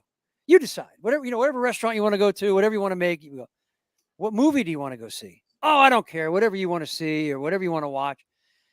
What it is decision is a warrior trait. And that's something Absolutely. that, on our Absolutely, side. yes. So when we start handing that over to our partner over and over and over, like I said, women are amazing creatures, right? You will step into your warrior in our place. That's when I said, you got to ask them to step up, but you got to get out of the way. So the answer is no, screw you. You make the decision. Oh yeah. A Decide what you want non-answer. for dinner. Like, make it. Go ahead. What were you going to say? A non-answer. Like a non-answer is one of the most frustrating things. Yeah. If I had an opinion or wanted something, and I guess men just need to trust that they're with a woman like this, I would have said, hey, let's go to blank for dinner. I'm craving this, whatever it is, I really want to see the new blank movie. So when I'm asking, right, it's because either I have too many choices, I'm indecisive, I'm exhausted, or I really don't care. And I just don't want to make another decision. Yep. I agree. And, I hear that a lot. And so decision is warrior, right? It's empowered warrior is decisiveness, right? But we feel like we're being nice guy. Nice guy has killed this in us. This is why. Oh nice my suck, God, the nice right? guy The syndrome. nice guys. Oh, whatever you want to do, and I'll take care of it. Right. I've had women come to me and say, like what you just said. All I want to do is have him come home from work and go, here's what we're going to do for dinner. Here's what we're doing after dinner. I want you to wear that dress that I love. And she's like, I can just give him a hug and relax and not have to make another decision. Absolutely. And allow that to happen. And allowing is, a lover. It's just so funny because it goes back to like kind of how I shared that it's like you peel one layer and then it's like soft inside. Look at the way that men are like for a first date. The guy makes the plan. The guy buys the dinner. The guy orchestrates what the rest of the night is going to look like. What happens that as soon as we get comfortable in a relationship, all that stuff disappears. And like all of a sudden it's like one layer's peeled. Now, okay, honeymoon stage is over. Now I don't need to do all the things anymore. I don't need to make the plans. I don't need to impress her anymore. Now I could just be my normal lazy self. And that is what happens when you don't embody this king energy and you're just putting on a show, that is our society. Feel the comfort in. You want to get comfortable, right? You want to get chasing comfortable. Yeah, yeah. I have a quick question. So what would be, I guess, a good strategy when we're bumping up against those the nice guy, in the place, like we get there and we're getting to frustration, we're getting to resentment, we're getting to anger, we're getting to all these places that impact our relationships negatively. And some men can handle the head on, but in order for our messages to be heard, what's the best way to approach someone? Love that. And I will tell you, I get this all the time. So we talked about warrior, lover, king, and I said it was right order. Right. So when I work with companies, corporations, I do some of these workshops for them, for their leadership, right? And it's warrior, lover, king, queen. And the communication is so simple. We have this ingrained in us. I call it the software of our soul, right? It's the hero's journey. Joseph Campbell, the hero's journey. Love it. Hero's Anytime you see that, right? anytime you see the hero's journey, what happens? They have to go through challenges first, and then they come through what he called the gift of the goddess, the return home as the king. Right. It's usually 13, 14 steps, whatever, depends on who you talk to. Right. I'm making it real simple. Challenge. So the warrior has to tap in, find their power, their passion, the gift of the goddess, return home as the king. Ultimately defeat whatever the challenge is, something. This is ingrained in us. We love hearing, look at any movie, any story, Star Wars, Lion King, Harry Potter, Wizard of Oz. It doesn't matter. Every single story is every single story. And Joseph Campbell, that was his genius. So what I tell people is, if you do your communication from warrior, lover, in your case, queen, right? It's going to land right. Normally, what people want to do is, especially in companies and in leadership, they want to lead with the lover, right? Because what they want to do is they want to soften the blow. So it's like, oh, listen, we love you. And Jonathan, oh, your videos are amazing. And you're just spectacular and everything. And then boom, they hit you with the drop. Well, we're going to have to fire your ass. You're out. Right? It's just like, it doesn't. Right. And in relationships, it might be, babe, I love you. And we've been together for 10 years and things are awesome. But if you don't stop doing this shit, I'm out. Right? It's just wrong. It doesn't land right. And then what happens is when you leave with that lover, people get this trigger, this reaction. Like, it could be, why is this guy blowing smoke up my ass? Like, what's coming next? Like, you're waiting for the other shoe to fall. It's not genuine. It's not authentic. People come to me all the time and they're like, how do I get authentic communication? Well, come from your empowered warrior first. Just get it out. So I would say to you, like, hey, Jonathan, listen, we made a decision. We're not going to be able to use you for the video production anymore. So we're going to have to let you go. But we love everything that you've done. We're happy to help you find a new place. We're going to keep you on for a consultant for 3 months until you find a spot. If there's anything we can do to help you, any letters of whatever, let me know. Do you have any questions? How does that feel?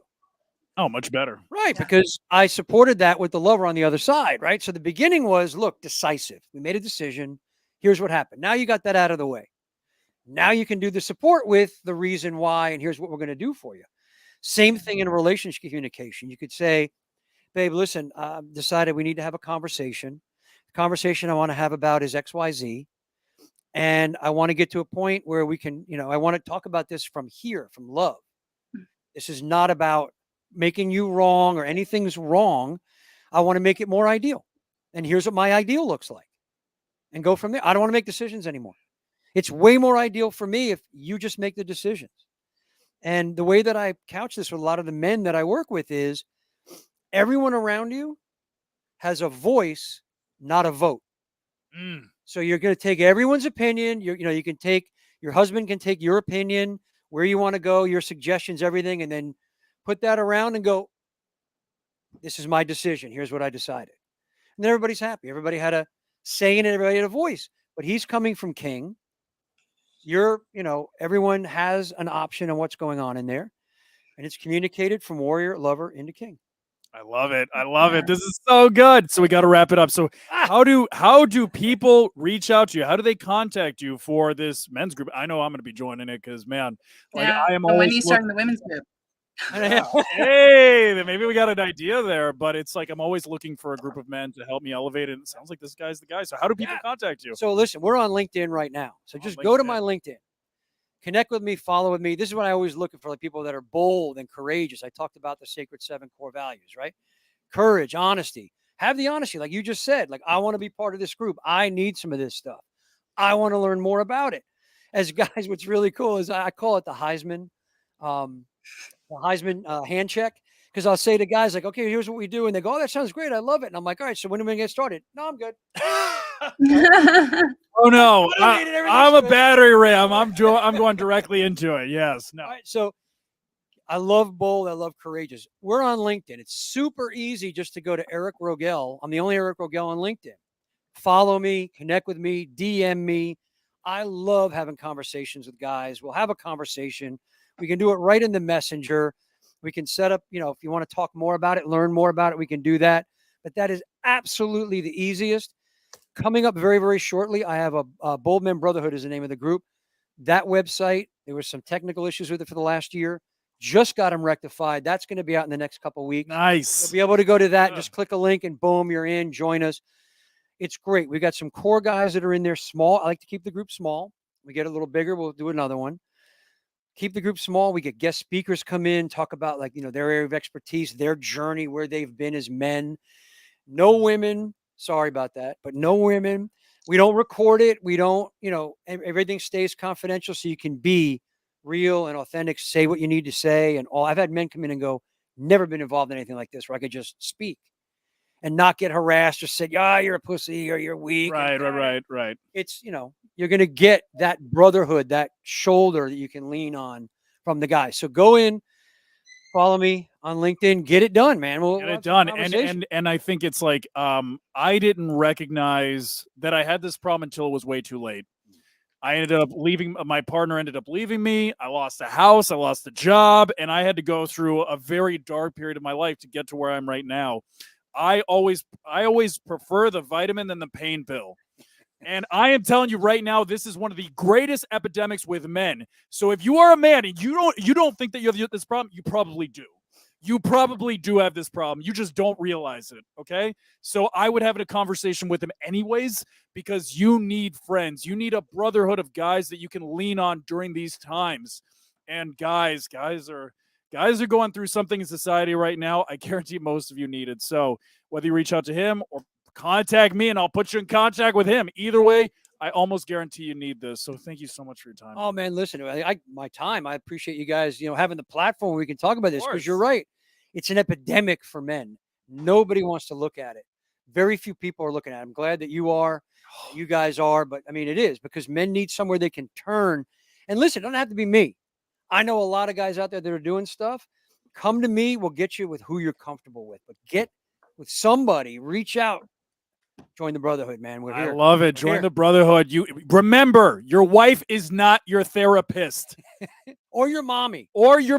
She's not going to take care of you. She's not going to make all the decisions for you. She's not going to lay your clothes out and iron your shirt and cook you breakfast and then also go to work and provide. No. Despite what the media tells you, it's not going to work out well, guys. So join a brotherhood like this guy. Not at all. Well, I'm definitely going to reach out and connect. I put the information at the bottom of the screen because I want to make sure that this information reaches the masses. And definitely that we target some women here so that we can be part of this revolution. Yeah, women, I can guide you to somebody. So reach out for that too. Okay? Let's do it. And we're going to call somebody on now. All right. So let me shake your hand. Let's do some big hugs. Oh man, hang on, I love it. I love it. Stacked up here. Yeah, I know. Here, we'll do one of these. Listen, man, it's beautiful. Yeah, thank you, man. Stay in touch. Yes, reach out. absolutely. Right? Let's take a photo really quick. Oh, hang on. Yeah, let's do it. All right, man. Thanks, keep going. buddy. Keep going. We're gonna keep rocking and rolling. We got a few more minutes here. It's all good. All right. As long as it doesn't fall. Yeah, as long as. All right. So I'm gonna call Jason. You guys are gonna be a part of this back and forth for a second because we only have a couple minutes left.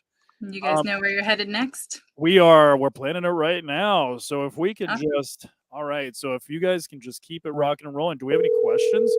I'm gonna call. You can hear this right. How funny is this? And I can keep us live for a little bit over the hour for sure until you find a home. What's Hey, up, Jonathan? Jason, you're on the live stream right now. So who are we hopping onto next? Is Joy going to be joining us in office? Well, first call someone on OWL. Yes, you got it. Patch them in. But Done. Cindy just left. Cindy just left our office, and she's coming to you. She's at the back. Jason, you're on live stream right now. I'm hearing myself talk. How funny is that? Okay, so is Joy going to be like live streaming from her LinkedIn? Yes. Okay, she's already set up. I'm just waiting on the link. Yeah, she's going to email you the link. All right. Pretty much.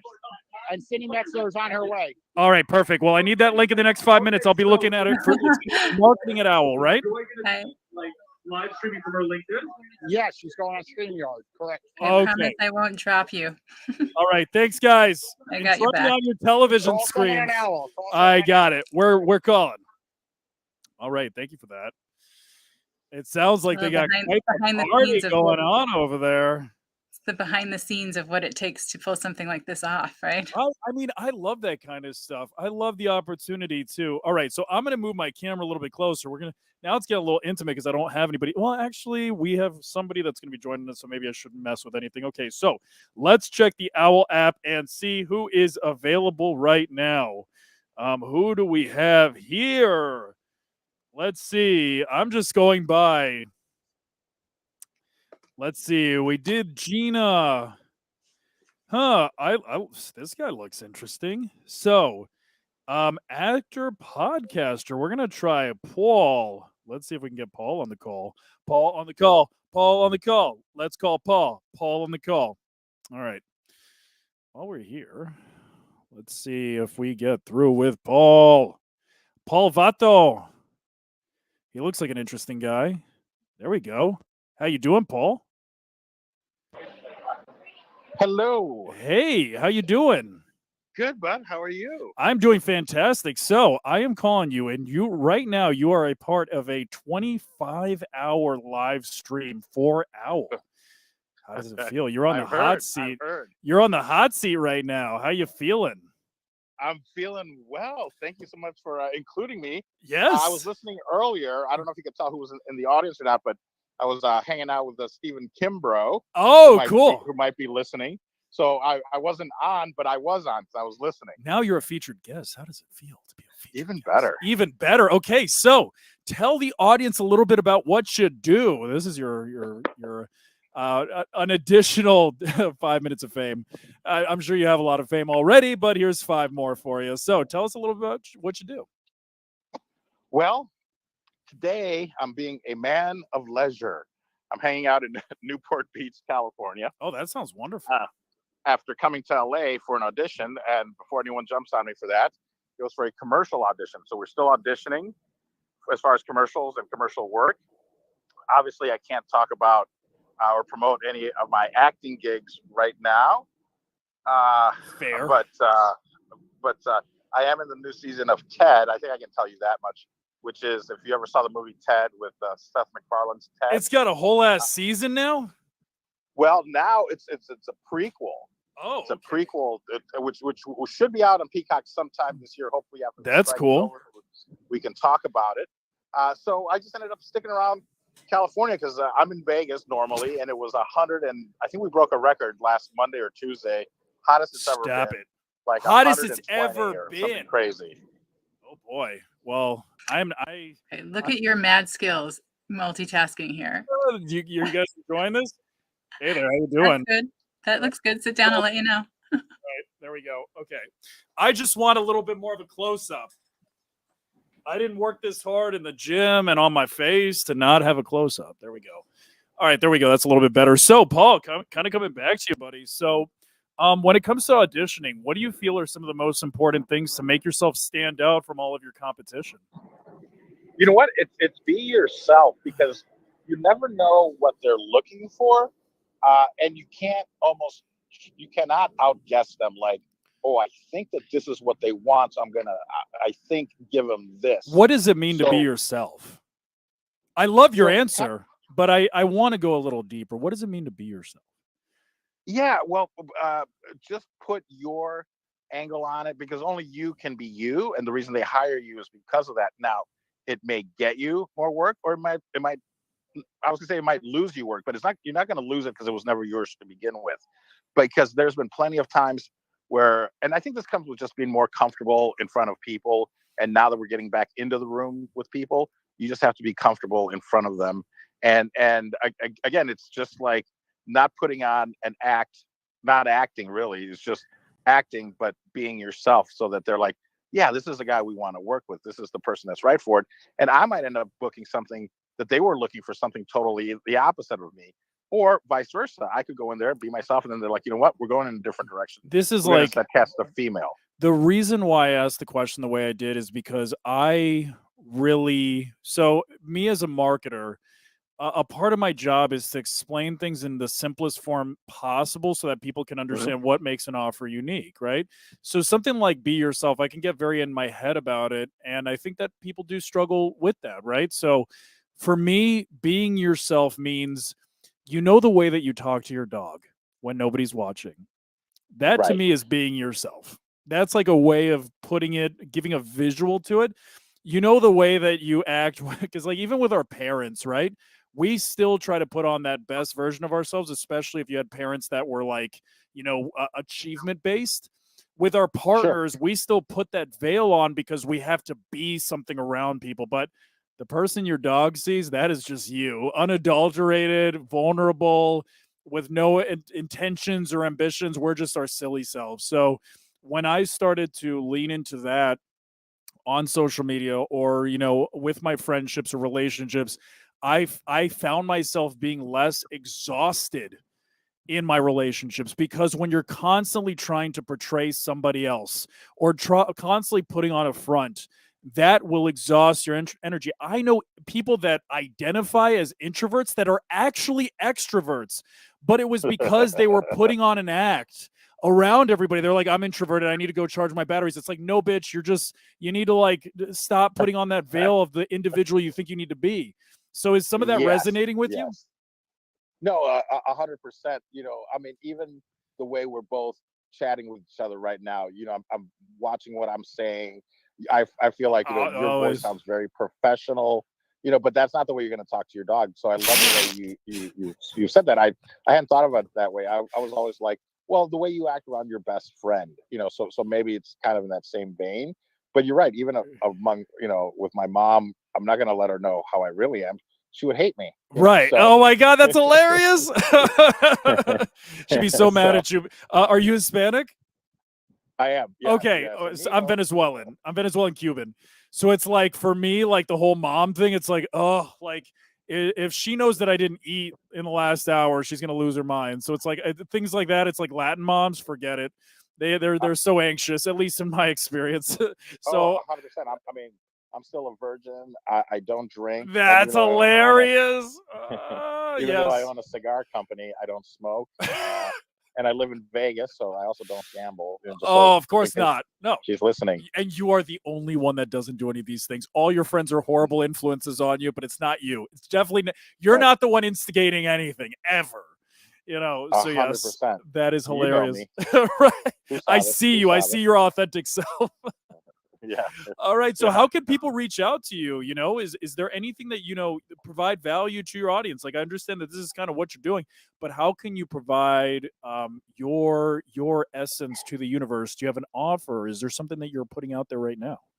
Sure.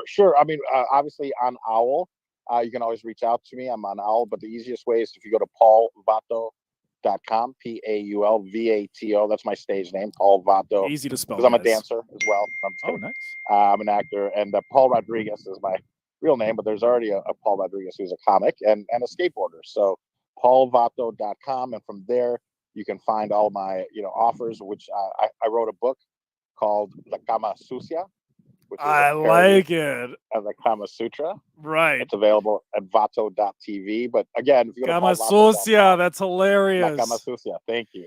It's dirty, so but don't tell Right. my mom I wrote it. You didn't write it. You had a ghostwriter. You don't think these thoughts. Yeah, well, the ghostwriter's name is Doherty Sanchez. There we and the other go. one is Phil T. Sanchez. So yeah. Oh my God, that's hilarious. That's hilarious. I'm catching on my words here. All right, Paul. Well, it was great talking to you, buddy. Thank you for chiming in. We'll catch you later. All right. It was my absolute pleasure. Thank you for reaching out. Thank you guys so much, and have a great 25 hours. I'll be tuning in. Oh, thank you. I think we got 21 more. So there we go. 21 more. That's it. 21 All right, more. take All care. right. Take care, guys. Take care, buddy. All right. Gracias. Thank you. Bye. Gracias. All right, guys. So we're rocking and rolling. So right now we have Joy McAdams that is next up. She is figuring out her thing, and hopefully we can hop in a few, because we can't go over 4 hours. It cuts off at 4 hours. So what are we up to It now? does, but you've got some cushion because we started on my channel. That was 1 hour, and then we jumped over to Brian's, which gave us an extra hour. So we're not. I am not going to be the reason. Brian Schulman is not going to be the reason that you don't get 25 continuous hours. Yes! Thank you. I appreciate you so much. Yeah, that's like I'm not going down as the history books as that girl. It's a rule. It's just the standard that we have to set. We don't want anybody calling us out. Hey, You guys actually did 24 and a half hours. This is legit authentic. And thank you so much for providing your stream to us and being here and being active. Like it never ceases to amaze me the kind of support that LinkedIn as a community, comes through and supports and is you could be doing anything else on your Friday afternoon. So I'm super grateful for you. Thank you. Thank you. Yeah, Jason called me and said we need some place to be in 45 minutes, and brought it to Brian, and we rearranged our day the best we could so that we could be here to support you guys you, to are support the best. Jason, to support OWWL. So everybody that I pushed your phone call, thanks for the grace. Yes, thank you. But you guys are doing good work here, and you're right. It is LinkedIn. LinkedIn is a special place. My other social media is like the stepchild, because LinkedIn has a community that's different from any other. And I love LinkedIn because you're meeting people right where you're at in this moment, right? When you connect, it's not reconnecting to someone you knew in high school or an old boss who sees you a certain way. And the community is really looking to support and help one another. There is a genuine desire to see people succeed. Yes, I love that. I love that. And thank you. Thank you for being so supportive. And you're absolutely right about LinkedIn. It is, we can have a love-hate relationship with LinkedIn. It's almost like I almost equate it to living in Miami. It's just like well, it's actually the reverse of Miami. Like I love the location, I hate the people. I love the people on LinkedIn, I hate the location. I call LinkedIn like the Internet Explorer of social media. It's very slow to innovate. It's kind of like falling apart. They're both owned by Microsoft, and like aesthetically, it's not the most beautiful, but man, the people that are on the platform are some of the most incredible that you'll find anywhere. So yeah, like I'm very grateful. While we're here, we might as well address it. Why are we doing a 25-hour live stream? I'm sure there's people joining us now, or some people that are new to to the stream and wondering why we're doing this in the first place. As a digital marketer, and I'd love to hear both of your perspectives, if this kind of resonates with you as a marketer. We don't really care as a society as much about like the flash and flexing the nice cars and the mansions and all that stuff. That kind of content has gone away. It just doesn't resonate with an audience anymore. But when I was kind of crafting the first 24-hour live stream and now the 25-hour live stream, I've always been fascinated by people that overcome insurmountable obstacles. People that can overcome, that is what people pay attention to. Here's a challenge, and it sounds like an impossible challenge, and then being able to watch somebody overcome that is so powerful. It is so powerful, and it's a great way to capture people's attention, because it's almost like when you watch a video and it's like a recipe, right? Or you watch somebody start painting on social media. You want to see what the finished product looks like. Is this person going to be able to hang on for this long? But it really also has to do a lot with the way that we live out our lives, or like watching a movie.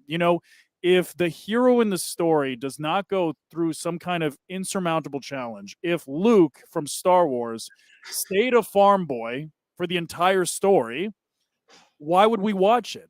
Or if Luke was already a Jedi from the beginning of the movie, why would we be invested in his journey, right? So a lot of times, those like impossible challenges are so great at capturing people's attention. And as we're trying to build and develop OWL, this is why I pitched it to Jason. I was like, listen, this is something that's never been done before. That sounds like an exciting opportunity to really capture attention and build a community around this thing. So any thoughts from you guys? Yeah, like I said, I think as humans, we truly want to see one another succeed. And one of the things that I hold on to and remind people of is, as you're journeying, there's always someone, quote unquote, ahead of you to look to for inspiration. But there's also someone who hasn't yet been where you are that is going to look to you for inspiration. So sharing all of the journey, the struggle, it's relatable, but it's also valuable. And it allows us to connect on a human level. And I think people, like you said, are shifting to the human behind the profile, behind the sales pitch. Don't come sell me. I think that we are more invested in one another in a more authentic way.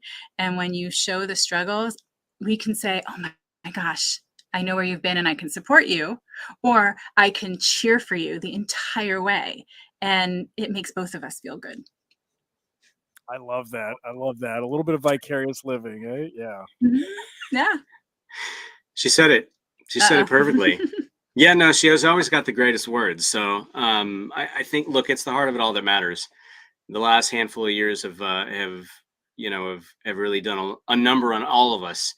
And the more genuine, authentic, and real we are, the more opportunities to bring people together as a community and to be real with one another in those experiences, in those struggles, in those triumphs.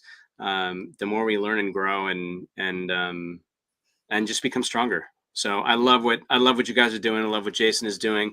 Any opportunities to bring people together, we are all about it, and we're just happy to be able to be here and support. And Yeah. yeah, I will appreciate say it. the hashtag Radiating Real campaign was all about inviting people to show up as they are, take off that mask, like you guys were just talking about earlier, being authentic and real. And so hashtag Radiating Real was space created when I started that hashtag for us to show up as we are in any given moment. When you were asking earlier, what does it mean to be yourself? To me, it's showing up as you are in any given moment. And what you're doing, what a lot of creators are doing, what we do is create that brave space. We're entering into it together. It's not, okay, here's a space for you to get vulnerable.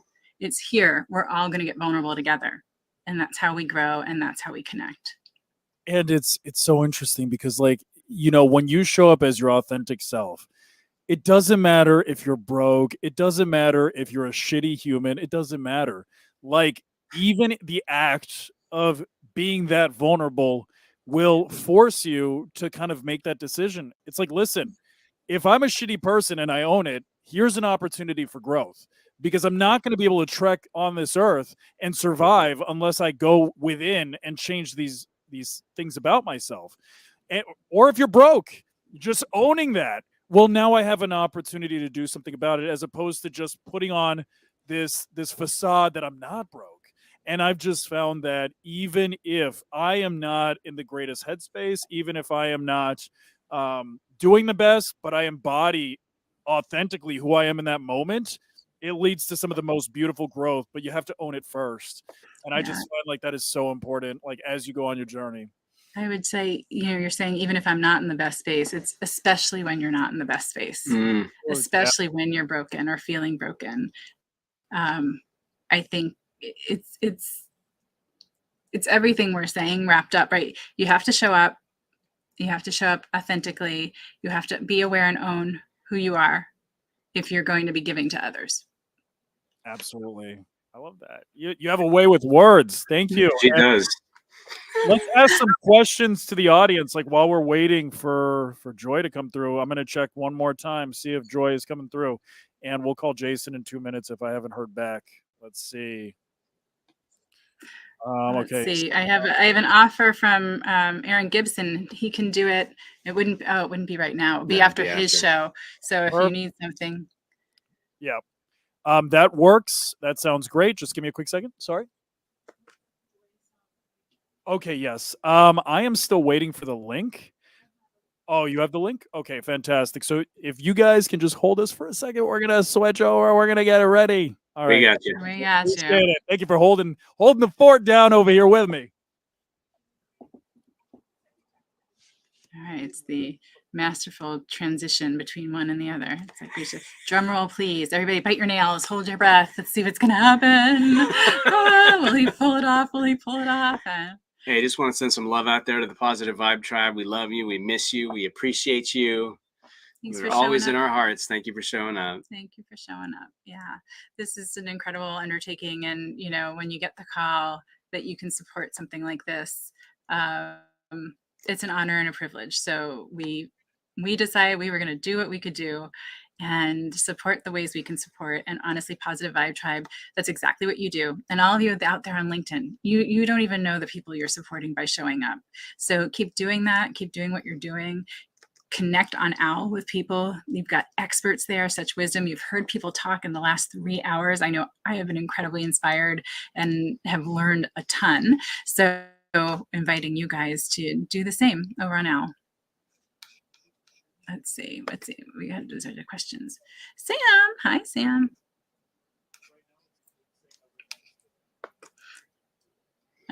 Okay, let's do that. We can give out that award, There you right? go. Let's do that. Tracy, I'm in trouble with LinkedIn Mobile. I don't have an answer to that one. Oh my goodness. Yeah, there's a love-hate relationship with that sometimes.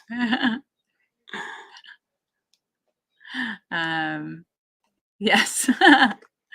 So it's great having you guys all here. I know that I'm assuming that once thank you so much. We love you. We so appreciate you showing up. Hello to one another. He's driving. Let's see. You let us know when she's live on Joy McAdams' channel. I guess he'll sit back down in the studio. Oh, Oh, Gabe. congratulations on your Congratulations. Well retirement. done. Gabe is one of those people who has given so much on LinkedIn and helped so many people. He's had more than one live show, keeps coming back. And I'm glad to hear that you have found something that's, the next step for fulfilling and chasing your joy. Yeah, I want to give I think it was Kelsey. Was it Kelsey or Teresa? Who's eating Honey Nut Cheerios? I think it was. I think it was Teresa. It was Teresa. Kelsey's driving or on mobile. I don't know. I mean, you can eat Honey Nut Cheerios wherever you are. This is true. But I'm waiting for Kelsey's montage. What did you call it? It was silly selfie compilation. That's what I'm waiting for. Yes, because she hasn't made silly selfie compilation. Say that 10 times fast. She has I'm not gonna try. She's not made her It was Kelsey. video yet. Yeah. So we negotiated. Oh, awesome. And so we're going with live negotiations. Silly. Well, it isn't in the comments, but yeah. Okay. It was a silly selfie compilation is the start. There we go. Good stuff. She was driving to get cereal. Oh, fabulous. See, there you go. I got you both. I switched you. I gave you each other's roles. There you go. Yeah, we're all about making people hungry, and mission accomplished. You've been inspired. You've gotten hungry. You've eaten Cheerios. You've been seen, heard, loved, and valued. There you go. Have a great night. You've done some learning. You've done some learning.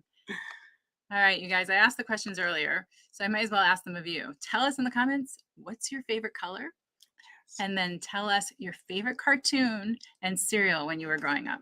There you go. We're going to inspire some more cravings here, hopefully. Yeah. We had a Captain Brunch. Captain Brunch. Yeah, and maybe I got up late. You don't know. You I don't. I mean, you can eat cereal whenever you want, but the Crunch Berries, though. Right, We're talking about Crunch Berries. And now, we had the debate.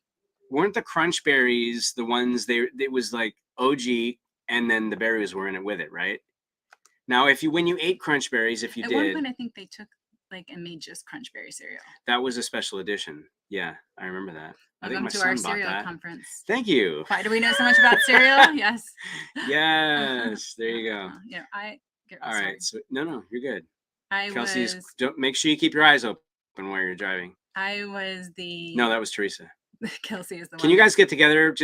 We're gonna blow your name together so that come up with a mash. Yeah, Clarissa. Clarissa. I don't know. I was the little sister who didn't get any of the sugar cereal because my brother would take like the hugest pot my mom had and pour the entire box in with milk, and it was milk after. I was left to make my own sugar cereal, which was I took the Rice Krispies and the entire sugar bowl and dumped those in. And at the bottom, there's this amazing sugar sludge. You guys know what I'm talking about, like that wet sugar at the bottom. Yes. So I think I'm gonna go get some cereal and a bowl of sugar. Thank you. I think my way was better than his, actually. I think in the end. And then, okay, another one. When you have Cocoa Krispies or anything cocoa. Very serious, Nancy Deborah. I know. I'm serious about my cereal. This is nothing new. No. I would eat that and try not to take milk with the cereal, because then I would dump the Frosted Flakes into the cocoa, like the chocolate. Yeah, the chocolate milk. Oh, what? Yeah, genius. It's a good thing I use it for good, not evil, right? Not evil. Okay, we have colors happening here. So Teresa, black is her favorite color. Awesome. Sam likes turquoise. I would have said that. Just a guess. And we got cereal happening. Yeah, so Teresa, generic cereal, Yep. So that was your favorite generic with no sugar. Okay, there But you what go. was it the generic of? It was well, it was Cheerios, Oh, right? is it? I don't know. Maybe she was eating Cheerios because she had them, but they may not have been her favorite. See, Being now heart I healthy. remember when the Cheerios got bought, and by accident, although it probably wasn't an accident, it felt like an accident to me. They were not Honey Nut Cheerios, and so you had to do the whole like you did with Rice Krispies, dump the sugar in the bowl, and sugary sludge at the end is great. But that's awesome. Your favorite color is green. I Okay, love there, green. yeah, I'm a green is blue great. girl. Cinnamon Toast Crunch and SpongeBob. Yeah, okay, hella basic. Yeah, Like come that's on, good stuff right there. You're an OG. That's all it is. There you go. That's what it is. I'm a Bugs Bunny and Yes. Fruit Loops. Yes. Bugs Bunny and Fruit Loops. There you go. All right. I mean, I will say I am. Can you guys see me? Yeah, we got you. We got you. Okay, we're having some little tech issues over here with Hey, it's all good. Restream. So thank you so much for being patient, guys. They've been great. We've been talking We're just about making their favorite everybody hungry and their favorite cereal and cartoon growing up. So yeah. Okay. What was all yours favorite cartoon? I got to hear this. I am. If I have to pick one, it's Looney Tunes. If I get Looney another one, Tunes. I would add Fraggle Rock and Winnie the Pooh. But my favorite cereal is Fruit Loops. Was and is Fruit Loops. All right, now I heard old school 80s WWF references earlier. So I'm going to tell you, like, I used to wake up Saturday morning early and jump in front of the TV watching, like, Junkyard Dog and Hulk Hogan and Jimmy the Rocket Steamboat. Okay, so yes. So are you familiar with Superfly Jimmy Snuka? Of course. That he was my trainer when I was starting out, like in wrestling. So I don't know. Get out. Did you guys know I was a pro wrestler? Or no. I did I not had know, no actually. idea. I was a professional wrestler for 6 years. I was on WWE. You think I get all this charisma and I got all this hair Get and outta muscles and here. stuff? Yes. Yeah, you guys can literally go on YouTube right now and search Y2J 2007. I was Chris Jericho. All right, we're getting Wait, right write it there. down because I gotta put it in the comments for you. Yeah. So that's Y2J. Y2J. So that's Chris Jericho. He was actually this is when I learned about manifesting and how real it is. So growing up, I was chubby, I was short, I had a bunch of acne, I wasn't very confident. We got it. Yeah, Jason's calling right now. So I was not very confident as a kid, and I saw these heroes on television. I was like, man, if I could just embody what they are, I would have everything that I need to be a complete person, right? So when I turned 18, right after Bible camp, I joined the circus and started wrestling training in Superfly. He lived in South Florida, so he was my trainer. He smelled like peanut butter and cigarettes and had all broken toes, and he was a little bit of a mess of a man, but didn't matter because he knew how to get in. So Pat Patterson, he was actually the original Intercontinental Champion. He took one look at me and he was like, man, that boy's cute. He was a little questionable himself, but he was like, I like that one right there. And so I got recruited and I got signed to a developmental contract, and I only had 2 months of wrestling training. But I told him I'd been doing it for years. There you go. You figure That's it the key to out. life. I was like, I started since I was 16. I know what I'm doing over here. So, I was on television literally 2 months into my training, and what happened is that Chris Jericho was on a 2-year hiatus. He hadn't been wrestling for 2 years, and everybody thought that he was retiring at the time. And they told me, hey, you're going to be working with somebody, but it's a big surprise return, what have you. And it ended up being my childhood hero. I got goosebumps right now. It ended up being my childhood hero. He taps me on the shoulder and he's like, listen, Junior, you're going to take the clothesline, the hard way, which means he's laying it in, because he didn't know me, from anybody else. He's like, you're a young rookie, so I'm going to have to lay it in, brother. Going to give you the old potato. And I was like, all right, I'm here for it. So I took a clothesline, bumped on the concrete. You can watch the video. It's there. And that was how I started my wrestling career. So my character I was the torch runner. So Randy Orton at the time was the champion. And every time he would be like, he was doing a passing of the torch ceremony, I'd run with a torch and I would never make it to the ring. I would get choke slam, clothesline. Oh my God. But so I had a little bit of a WWE career, and then I got into forensic accounting. I don't know how or why, but from there, I mean, what else would you do coming from wrestling? I mean, it's a natural transition. I think that's what most wrestlers do when they retire, right? Yeah. Pro wrestling, auditing, performing as an influencer. I mean, I just feel There like you go. it's a very logical transition that we're going through. Absolutely. It's Absolutely. listen at home, kids. If you want to be successful, follow his path. That's right. You know, I know you don't have the time right now, but at some point, could you explain the alliteration that is used in wrestling? Why everybody has to have a name that starts and has multiple names, and they all have to start with the same letter? Yes. That Right. is McMahon's marketing. You know, Vince McMahon is a brilliant promoter, and it's like music to the ears. And like that's why we use alliteration in every kind of marketing, right? It's music to the ears. It just sounds nice. It's very marketable. It's very easy to sell, right? And it's just time and time again that they do the same thing. And it just works. It's as important as the entrance music because, like, again, the entrance music, the package, the presentation, the pageantry. That's what wrestling is really about. It just happens to be wrestling. That just happens to be the mechanism. The wrestling is almost immaterial in the process. It's about the presentation, the pageantry, the storylines. It's male soap opera. That's the beauty. Right. Yes. Wow. That's it. That's exactly it. It was what was happening outside of the ring that hooked everybody. Right, and it's just it just plays into our the male side of us that just wants the combat. You know, it's just like we need, and honestly, like pro wrestlers, there's no off season, right? Like it's year long, year round that they are performing. There's no off season, so those guys, you know, they actually do go through a lot. You know, their bodies go through a lot. Like I'm 34 years old, but I got the back of a 50-something-year-old from all the bumps and stuff. So yeah, it was quite the career. So hopefully we'll be getting started in a couple of quick moments. Let's see. I'm gonna text Jason to check to see. He We're just having messaged me some anything. challenges from the stream. Checking with Thank you Jason so much time. for hanging with us, guys. Okay, so what were some of the cartoons that you guys were saying? So Looney Tunes. Looney Tunes is a great one. Was it Merry Melodies? Is that where it started? Yeah, I don't know where it started, but I was a big Bugs Bunny fan, and my brother and I had a lot of the Bugs Bunny, Daffy Duck dialogues. Really? Were you the Daffy Duck or were you the Bugs? Yeah, it went back and forth, but I'm pretty sure even when I thought I was Bugs Bunny, I was Daffy Duck. So my brother and I would do them from across the house, like when we were supposed to go to sleep. So, you know, someone would scream, "Would you like to shoot him now or wait till you get home?" Which would be responded to, "Shoot him now, shoot him now." And we go through the whole routine. My mom would be like, "Just go to sleep." But we had the routines, and that was one of our things, is we would just go through all of them. Oh my gosh, that's hilarious. I love that. I found myself when it came to like my brothers, it was more like a Road Runner and Wile E. Coyote type of dynamic. I always thought that I was like way smarter and I had more of like the tech background, and then my little brother was just fast. He'd be fast to run into my mother for whatever like hijinks I was creating. But yeah, more of that dynamic. But I love the Looney Tunes, and it's so interesting how those dynamics. It like what's great about those types of cartoons is it doesn't matter what language they're in. You can literally watch it just with the music and the sound off.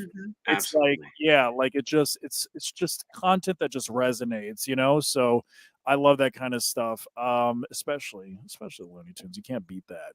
But yeah, like love that. And other stuff from your childhood. What else resonates with you guys? What else resonated? What else? On a smaller scale, fireflies. I grew up in New York, and in the summer we would have Rockland County. It's across from Westchester County. We're sort of the sleepy side of the Hudson. So we would go out and catch fireflies in the summer, and it was just such a fun thing to do. And so like it just felt so free and so excited about doing it. And, you know, he's like catching them in your hand and then releasing them for a minute and just being in their glow, you know, it's sort of that piece of that. Also for me is like the ice cream truck. Oh my gosh. Ice cream! Yeah, what was your go-tos? Big Sticks. Strawberry shortcake.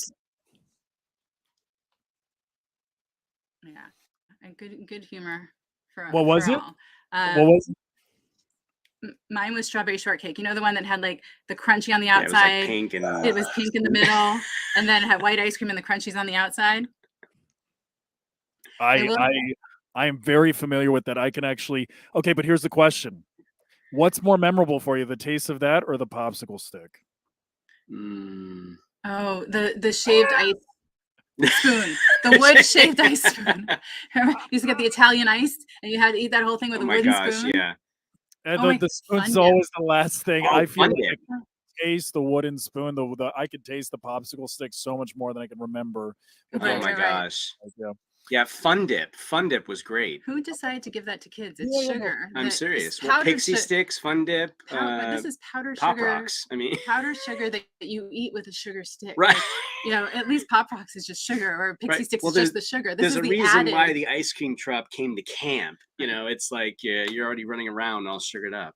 Let's see, Kelsey with Choco Taco. Choco Choco. That was another good one. There you go. I loved what's it called? Like anytime it was like character themed. Like Yes. but it never looked like the plastic cover. They always had like some weird. It always melted looked like things. mutilated mutant version of whatever the cartoon was supposed to be. And that's something about marketing, man. It's like marketing has its way of like presenting a great product, and then when you actually get the thing, it's nothing like it. Even like how many times have like you only need to eat a Big Mac once to be like, hey, this does not look nearly as impressive as this ad. And it's interesting, right? Like they don't even use the real food in the ads. Kelsey. What's Kelsey saying in the comments? Is Kelsey what is I can't read the comments? Oh, Okay, okay. Kelsey says John likes the taste of wood. Well, anything.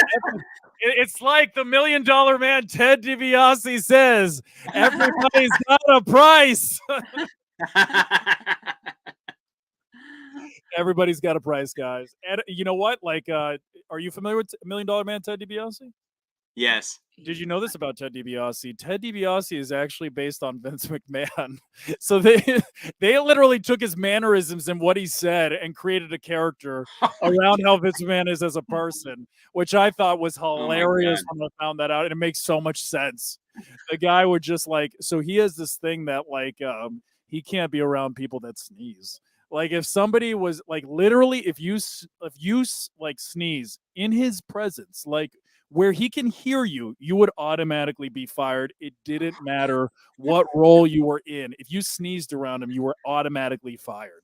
I wonder if they ever did like a group sneeze, like all at once. Oh. You want to fire all of it? To rib him.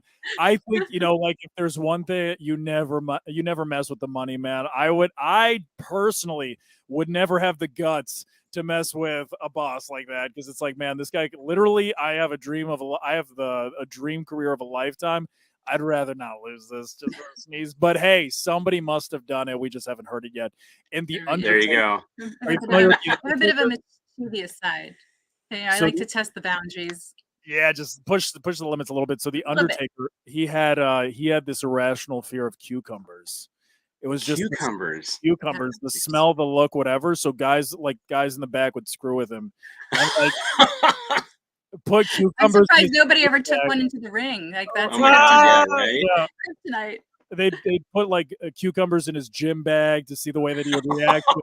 And he would just throw up on the spot. And you have this 6'10", 340-pound man just throwing up at the sight of a cucumber. It's just so funny how these people are. Hashtag crippled by a cucumber. Love it. You need to send that to him. Make it a thing. Hashtag crippled by a cucumber. Oh my God. All right, in the comments, what are your irrational fears? Right. Hashtag. All right, so let's see okay, so we'll hop in a couple of minutes, guys. Sorry. Worst comes to worst, we'll hop on my stream. We always have that one open. So, irrational fears. Why don't we talk about that? I'll start. Irrational fear that I have. What's an irrational fear? I have one. You have one? I have one, yeah. If you already have one lined up, then I can kind of think about it. Yeah. Mine is vomiting. It's like, I know it's not going to kill me. Nobody likes it, but I will fight it. Like, there's a story of when I was in kindergarten and my neighbor sat with me in the bathroom for 7 hours. And she's like, just throw up. You'll feel better. Just throw up. And I wouldn't. I wouldn't open my mouth. I thought, even though I know it's not going to kill me, even as an adult, it's unpleasant. I wouldn't do it for fun, but it's not going to kill me. So the level of fear I have around it is completely irrational. Oh my God. Yeah. I will hold it, but it's more so because I remember going to a music festival with Shay and I. We had these friends and we went with them one time, and he threw up, and like he threw up in the Uber, and I was like, dude, like we're revoking your man card. You can't throw up like a baby. Like he just like spit up like a baby. We had taken some substances, extracurricular substances, and he just like threw up like a baby. It's just like kind of like that puke. It's just like, and it's like, man card revoked. You're not allowed anymore. So I feel like as a man, it's just like I can't. I will hold it. I will swallow. I will put my head back. I will do whatever it takes. I ain't throwing up. Yeah, Kelsey, you on that Kelsey, I know your comments coming on that one. Like you know what's funny? We did all of this work to like get away from toxic masculinity, and we go right back to it. Okay, is. Brian, what's your irrational fear? Do you have one? I was trying to think about that. I mean, I completely get the whole throwing up thing, because it's like you feel it coming, you start salivating, you're like, I can't do this, but you're like, I know I'm going to feel so much better after it.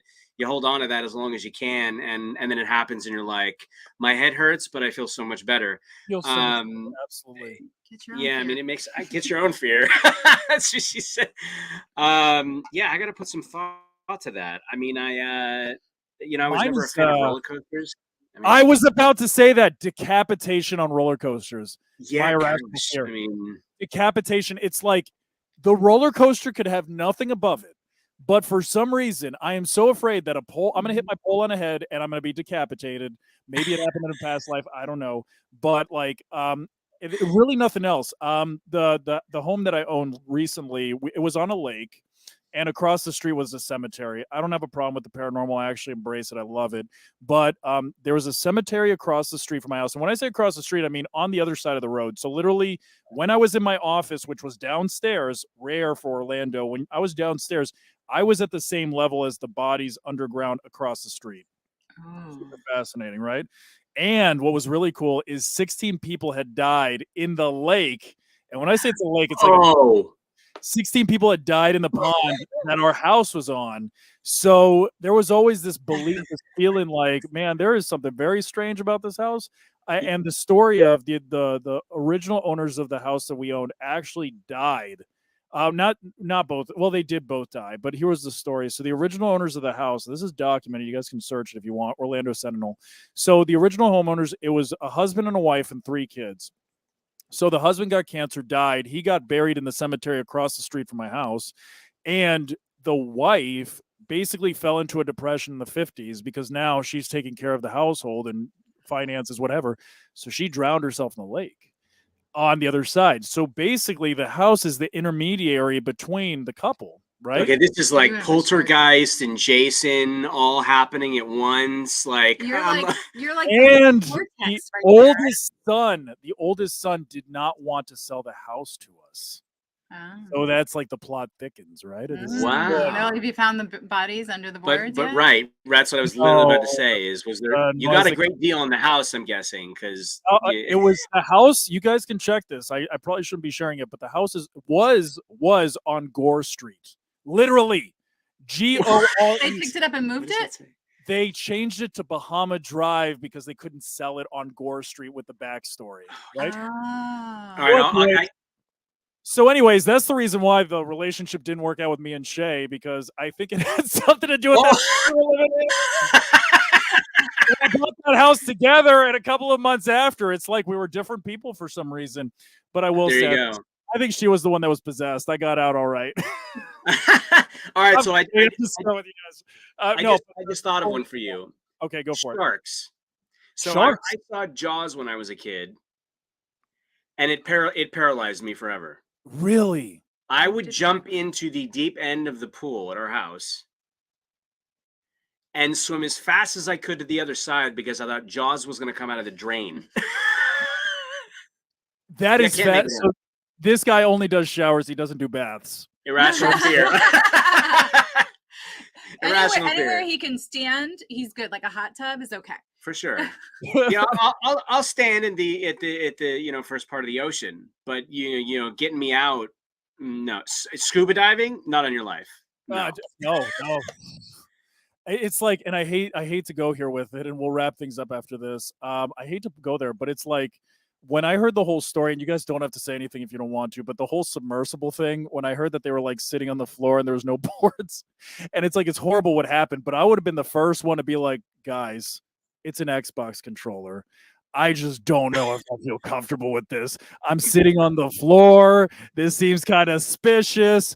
I don't know how you become a billionaire and make that judgment call, but God bless them. You know, I hope everything is well in the universe with that. But man, it's just like, I don't mess with the ocean. I'd rather be in space than in the deep ocean, because the ocean there's something ominous about it. It's just like there's a darkness to. I'm a Pisces. I don't know what you guys are, but I'm a fish. Taurus. Aquarius and ooh, good combo. Nice. Okay, that's an intense combo though. You guys are move makers.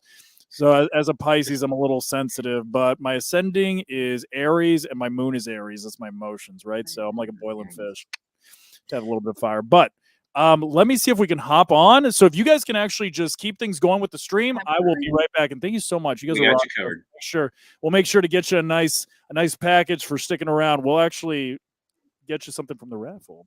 We'll put you on that list. So thanks, guys. Let me see if we have the next one available. You got it. Kelsey, dude's okay with bath with friends, aka hot tub. That's right. There Yes, you go. Well, you know, because then maybe the shark will go after one of his friends instead of him. It makes For perfect sure. sense, right? There's no room for a shark in that case, but Because there was room for one in your pool. well, I mean, the pool's a lot bigger. You could actually fit a shark in that pool.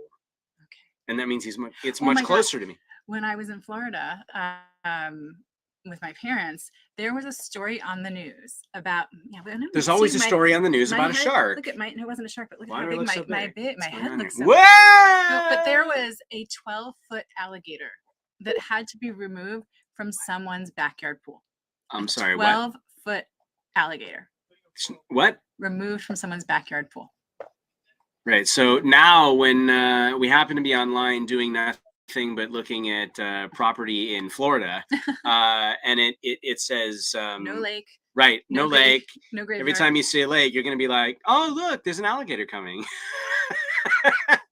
I don't know what it means, but I'm a Taurus. Right on. Shout out to you, Taurus. Taurus is the bull. That's right. You're strong. You're stubborn. You got a huge heart. Shout out to Taurus. And you have a nose ring. I don't have a nose ring. I know. You're not a true Taurus. Okay. Shout out to that. There you go. Yeah. Yeah, I know very little about Aquarius, but every time I'm told about Aquarius, I don't feel like it matches me at all, which is where the other level of astrology comes in, where John knows his ascending and all of that. Aquarius. I always want to sing every time I hear the word Aquarius because it's the song. Kelsey's laughing. We appreciate that. We're glad we're here to entertain you. It's very important. We need to be laughing these days much more. What are you looking at down there? I have another level of entertainment if I can find it. Your lipstick? No. What are you doing? I'm looking for my thing. My What does that mean? speak out. Oh, yeah, no, I don't. It's around here somewhere. Yeah. Oh man. It's probably on the floor somewhere. Well, in which case I don't. Oh, no. Hang on. Okay, you guys. Here we go. All right, Kelsey, I want you to write a sentence in the comments that has like bees, right? Something with bees. It's bees, P's, M's. Speech are good. pathologist here. Yeah, speech pathologist. And Yeah. that was in Florida. That was in Florida, yeah. So, okay, it's Kelsey, loaded with B's, P's, M's. It doesn't have to make sense. I will check in with them. Thank you, Aaron. But when you put it in there, I'm going to put this lip retractor. Lip retractor. That's right. In my mouth. We're gonna and try and say whatever it is you say. We're gonna play a quick game called Speak Out.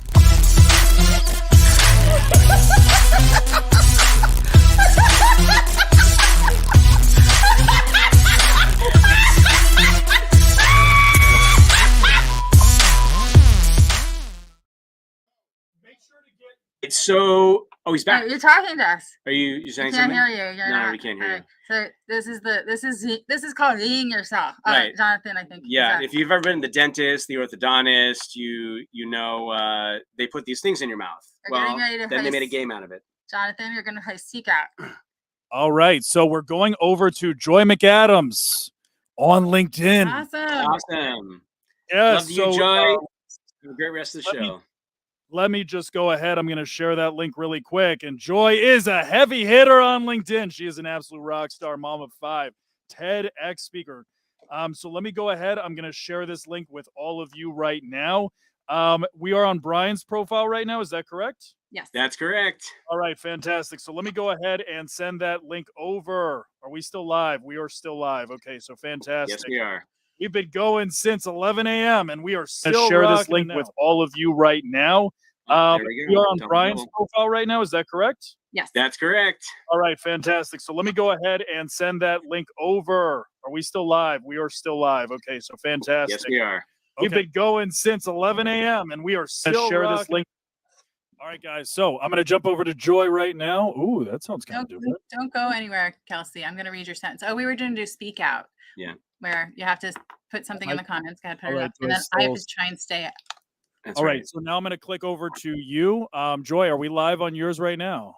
Knees, he's, are, knees. Yeah. Okay. So let me click out of Brian's and then we'll be right with you. And we're All right, introducing. you guys. All right. Thanks, Brian. Thank you for the support, guys. You got it. All right. Absolutely. All right. Much love. Sure. Mhm. All right. So Kelsey, you may have left already, but you know, a promise is a promise. it's true. All right. You ready? Good. All right. If you've ever been to the dentist or the orthodontist, you know they put these things in your mouth. And you're like, and the thing, and so they put that in. And now Nancy Dare was going to talk, and this is speak out. He's, are, he's, knees. There you go. See, Just I like did that. it. You did it. Yay! Radiating real over here. Kelsey said the music scared the crap out of me. Hey, we're here to keep you on your toes, really. I mean, if you're falling asleep, then you're, I don't know. Now you're falling asleep. You're falling asleep. There you go. Fact. That's a fact. All right, you guys, we're going to let you go so you can go follow on Joy McAdams' channel. It has been a pleasure and a privilege and a whole lot of fun being with you today. Shout out to all you owls out there. Keep tuning in, and we look forward to seeing you all again very soon. Hoot, hoot. Hoot, hoot, hoot, hoot, Hoot, hoot, hoot, hoot, hoot, hoot, Bye. hoot, hoot.